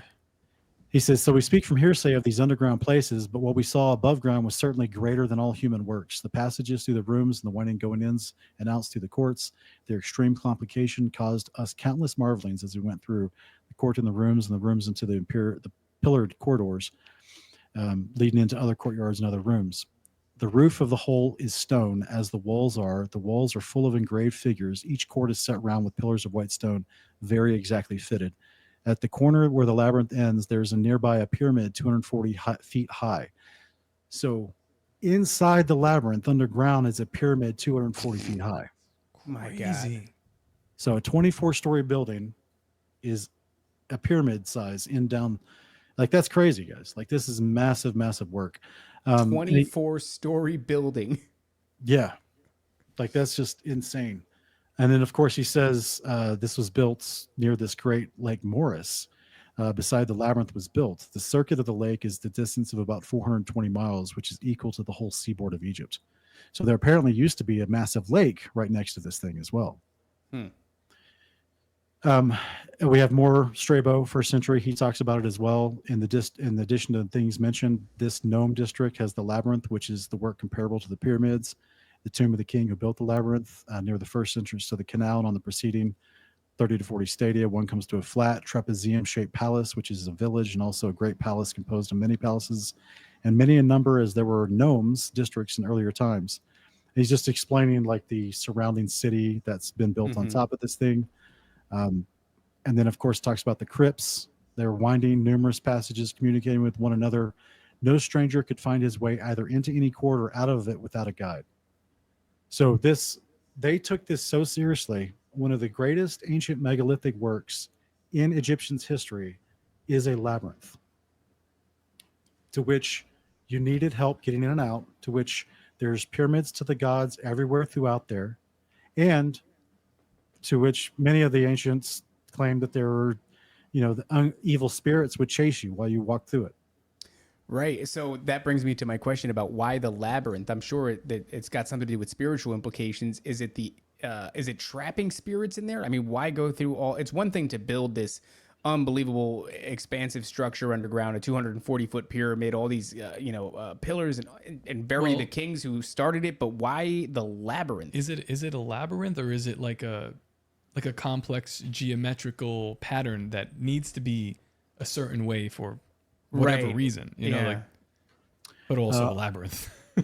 Yeah, I'm going to show you real quick. I'm going to try to share this real quick. I just Googled this. I wonder too, if they said that the kings who built it are buried down there. Are those kings normal sized people? Probably not. Gigantic. So this is inside churches and outside of churches all across the world. So that's not necessarily a labyrinth as much as it's like an energy conducting shape. This is something that you actually see on computer chips and things of that nature. I mean, labyrinth. Something that you see on crop circles as well. Maybe I'm confusing the word labyrinth with maze. A maze is designed to entrap the person who's trying to solve it, or maybe a labyrinth is designed to entrap energy.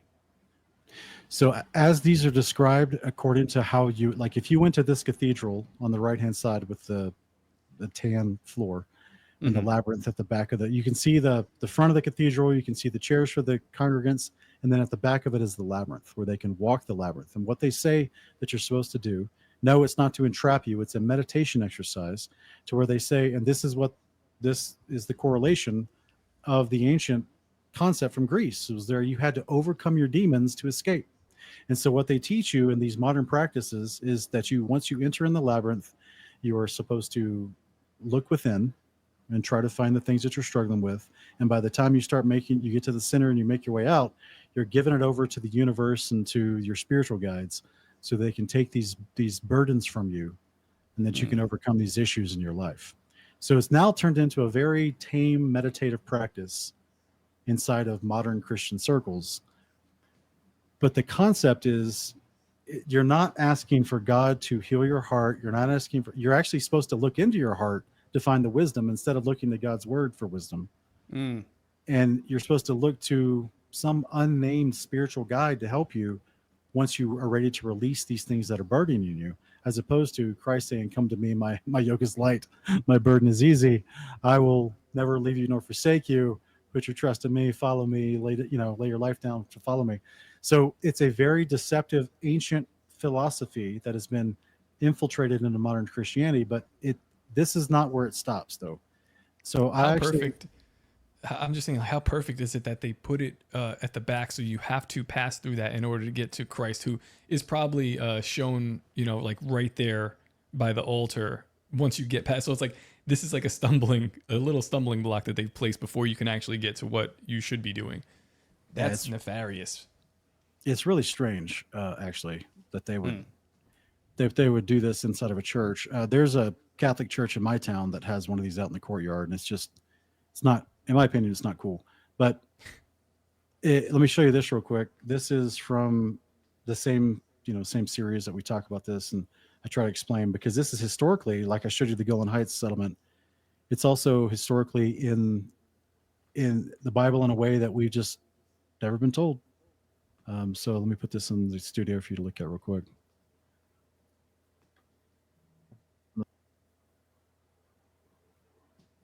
Ah. So in a 13th century and 14th century Bible, the depictions, both of them, Farhi Bible and a Taj Torah Bible from Yemen, both of them depict ancient Jericho as a labyrinth city. Oh, that's fascinating. So do you remember in the story of Jericho, not only are they told to walk around it one day a week and then 7 times on the 7th day, but they're not supposed to fight it. They're supposed to shout at it. And then the earthquake is what disassembles the walls, and then the walls fall outward so they can walk straight up into it. And this is consistent because this was actually a military concept of like, it was very hard to penetrate the city and take the princes of the city and all that, because you're designed into a death trap spiral, and they're just shooting down from you from above as you walk through the city. And you can't just go straight towards a specific army. You have to actually walk in this winding pattern, to which depends on how the city was built. You may not even go the right way.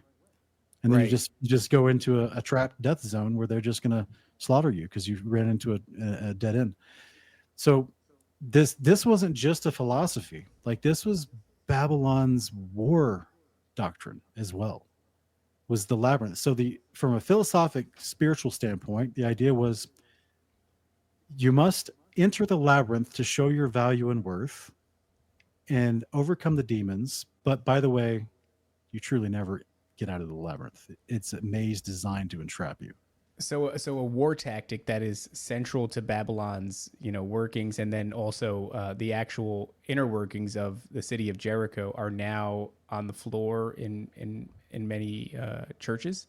So just as I talked about previously about the philosophy that has infiltrated the churches and getting people to stop believing parts of the scriptures in very specific areas so that there's room for other interpretations, it all leads you into a non-productive way, to which this is why there's nothing but argumentation. You don't even understand the end of the story anymore. And this is why we named ourselves Kingdom and Context. Because if you don't understand the kingdom of God is a real place that's going to come down and sit on the earth, and that's how we rule over the nations, that's how there's peace on the earth, because you've already taken the literal nature out of anything that God says is his house or his ministering servants or your promised body after the resurrection, and you think it's all Casper land, immaterial wispiness, that's some Catholic living in the clouds. So the philosophy has infiltrated itself greatly, and I think it's an amazing concept where we serve a God of the Bible who's telling the Israelites, do not turn to the right or the left. I will make your paths straight. What does he do out before they even get to Jericho? He parts the Jordan River so they can walk through on dry land. You guys remember that in Joshua? Yeah. Mm-hmm. The priest hold the Ark of the Covenant in the center, and it parts the water, and it stacks up next to them, and they walk by. And then they're looking at a labyrinth city up on the hill that they have to go fight, which is a fortified city. And he goes out and tells them, before we go fight them, go over here, and everyone that's not circumcised, circumcise yourself. And then it's just kind of a gruesome detail, but he says that the circumcision pieces became a mound because there's a lot of people. Yeah. So I can't even imagine the smell. Saying, I'm not doing it. So, oh God. So that circumcision, and then they named that place where they all circumcised the men Gilgal. Do you know the ancient word Gilgal in the Greek is the word for a wheel, a circle? So here they are, and there was other labyrinth cities in Israel called Gilgal, where where Baal was being worshipped. So here they are staring at Jericho, a fortified city that represents the Amorites, the Philistines, the Canaanites, all the people that were usurpers into the land that was promised to Shem. And this is why it's even called the land of Canaan. So this is a deep cut into the history of the Israelite literature. If you go into Jubilees chapter 8 and 9, it tells you after the flood, the sons and grandsons of Noah, they struck up a covenant, if you will. They struck up an oath, a pledge with Noah about how they were going to get different pieces of the land after the flood. And Canaan was given a piece of land in the Western Atlantic side of Africa, what we would probably call like Namibia today. That was where it says that he was apportioned a piece of land, but he says he didn't want it. Instead, he wanted the piece of land that was given to Shem, which he then went up by sedition and warfare. He took it from his uncle Shem, and that's why it's called the land of Canaan by the time we get to the book of Exodus. Wow. You know, I do want to say, I know you said that people get mad at you, and you know, we're not mad at you, but I realize, like, I don't know that we have any Catholics left that watch this show. Yeah, they take a beating. They take a beating, and it's not. We're just exploring things, and it just so happens that, like, over and over again, you keep looking over to like the Catholic Church and going, "Whew, what's going on over there?" I listen, at the church we go to, you got trannies talking in tongues, so it's a little different. I mean, I guess we're not. I mean, sort of, kind of.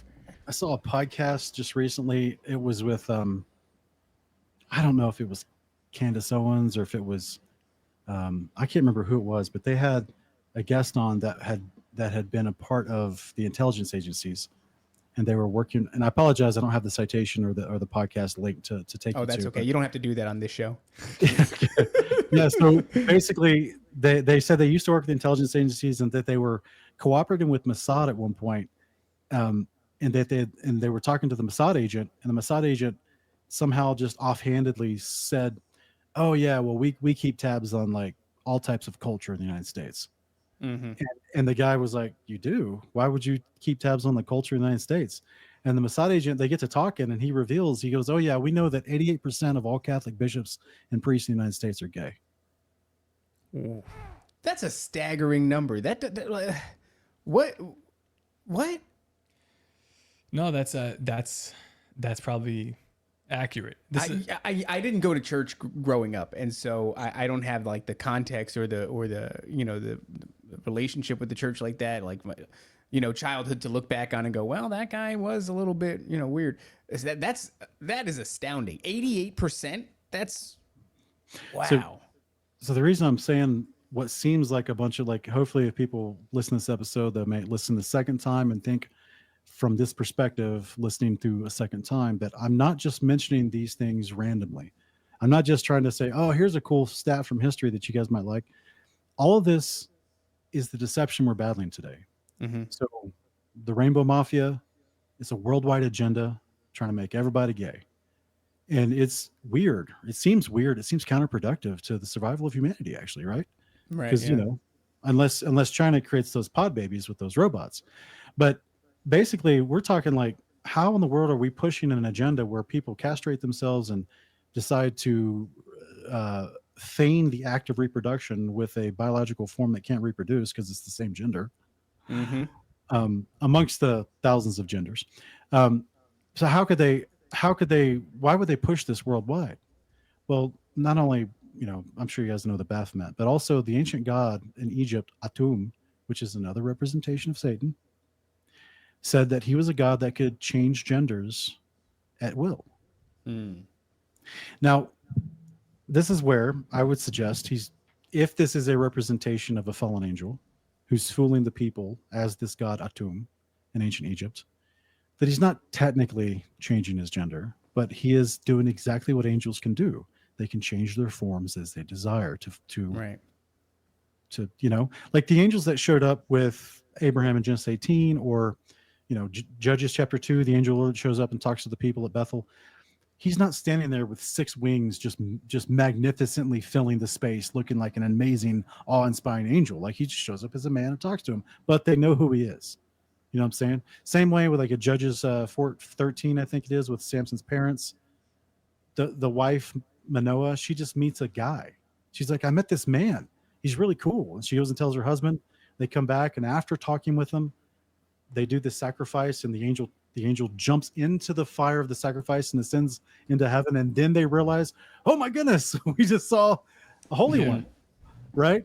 So like, he didn't present himself as an angel with wings and shining with glory and all that kind of stuff, because they don't have to, because they have. So this is where I would just encourage people to study the physics of water and how it's amazing. And scientists are still trying to figure out what is actually water, right? Like, what is this stuff that Why is the word in Hebrew shomayim the word for a covering of water?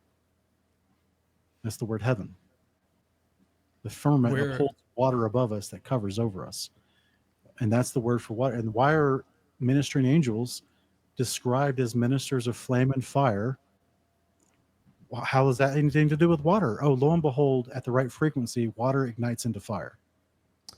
Yeah, we were learning that about the ability to boil water with frequency. Remember that? It was like yesterday or something. A bell, yeah. A bell could Or even a boil certain water. like a certain curvature will Yeah. boil water. It's water's coming up again a lot as the lot. show evolves. Like we're doing a documentary on a deep underground well that is hotly. I mean, there's a lot of contention around it, but yeah, So dude. this is where I read John 3:5 when Jesus says to Nicodemus, if you want to inherit the kingdom of God, you must be born of water and spirit. The average person, the Catholics especially, will say, well, that's just baptism. But I suggest we get new bodies like the scriptures tell us. 1 Corinthians 15, it's sown mortal, it's raised immortal. It's sown earthy, it's raised spiritual. It makes a lot of sense, man. It does. Wow. So I'm mentioning the concepts of ancient Babylon, its power, the little g gods interacting with men on the earth. I'm mentioning these concepts of how all the ancient nations by different languages worship the same core pantheon of gods, of which Satan is at the top. He's the only rebellious angel still out. And I'm mentioning all these things to show his law, which feigns as a poor replacement for God's law. His wisdom, which is a poor replacement for God's wisdom, is nothing but a death spiral that entraps you with his demons. Man, that is and this is why God emphatically tells us all throughout the scriptures, I give you good instruction, choose life or death. It's also kind of funny. Again, another side thought is that, like, you know, the FBI symbol for pedophilia is this like the spiral, Yeah, which it's the keeps same coming sort of- up over and over again. Yeah, yeah. And it's funny because Jesus Christ is the narrow path, right? Yeah, it's like this. That's the way. Man. Not like this. Yeah. Very interesting stuff, dude. Yeah, so this is a little taste, I suppose, of what we talk about. I mean, we do a whole several shows on Apollyon himself. I emphatically believe the scriptures directly tell us that the first beast is Apollyon. We talk about that in both series. We talk about the second beast, which I never hear churches talk about. No one ever seems to talk about the second beast. He's literally the one that starts killing people. Like, he's the one that enforces the image of the first beast that people should worship it. So, like, I talk about who he is historically, why I believe that, how I make that case, how it's literally in your website URL. His name is in many of the URLs in the programming code, because it's Who Apollyon's name or the second beast? the second beast. Yeah, Is in the man, he's just right, doing. well, Look at what we he's gotta doing. let's What's going on leave some here? meat on. Hopefully you'll be interested in coming Would you come back? Would you come back? Would you talk to us again? yeah. Y'all are good people. Yeah. Oh man, that is really interesting. All right, well, Sean, where can everybody go? Because they're going to be looking after this show, and they're going to want more. And you've got a whole lot more to offer. So where can everybody find all your work? It's just Kingdom and Context on YouTube, Rumble, and Facebook. Context. Man, Yep. Kingdom and Context. Guys, Yes, pretty how simple. long have It's you been actually- doing this? It's called KIC. Is actually technically the name now, but How long have you been doing this? 2018 we started the channel, and then we started our Investigating Babylon series in 2020, and then our 42 series in 2022, I believe. And so we're still in the middle of our 42 series. I still have like another 12 installments to go, to where we, like, if you click on posts, Yeah, how often are you guys releasing content on any Scroll. specific topic? Let's say the This is Babylon series. well, we're done with the Investigating Babylon series. People can watch that in its entirety, but this is the schedule for us finishing the 42 series. And so the next one is going to be Woman Riding the Beast. So it's actually, the Investigating Babylon series goes from 1 to 21, and the 42 series goes from 21 down to 1. Okay. And so we've already done 21, 20, 19, 18, 17, 16. Oh, I see. Yeah. And Woman Riding the Beast is all about the Catholic Church coming up soon. Yeah, that's what people say, and the Catholics Fascinating. don't I'm sorry, like that. I delete this video from YouTube, but it'll be back up. I'll give you all the links when everything is done and settled. And Yeah. If you're interested in because sharing this, we have also been kicked off of YouTube, or at least threatened to be kicked off. So we go through a very heavy editing process. Yeah. In order to stay alive, and maybe we could reach the amount of followers. All of the things that we here. say too, it was just like we were just like, hey, I wonder if this kind of water might be good for you, and we won't even dare say what kind of water, but they were like, you're off of YouTube now, so we're very careful these days. But man, thank you for this has been incredible. It's always nice when somebody shows up with this much well-researched gravy, and especially, I mean, that this is like one of those that's going to require a second watch through. Especially that bit about all of the wild Vedic, schematics. I mean, that's literally what they were. They were schematics for. Sean, thanks a lot, man. Thanks for reaching out. Thanks for coming on, and thank you to whoever planted that little seed, because I'm excited. I'd love to have you back, and I'm hoping that we could do some more fun stuff in the future. They're calling you the White Ed Mabry. It's very funny. Oh man, These people, they're horrible people. They're horrible people. I hope not. Please, if you go over to Sean's channel, be respectful, be normal. Yeah, wear a Can shirt. you guys do that? Can you be normal? It would be lovely. I guess that's it. Do you want to? That's it, guys. Okay. It's been a wonderful day. We will catch you again fairly soon, and until next time, You got to remove yourself. Yeah, this is Unbelievable. wild. Don't forget to obey, submit, and comply. We will catch you. The greatest hypnotist on planet Earth is a oblong box in the corner of the room. It is constantly telling us what to believe is real. You can persuade them that what they see with their eyes is what there is to see. You can't.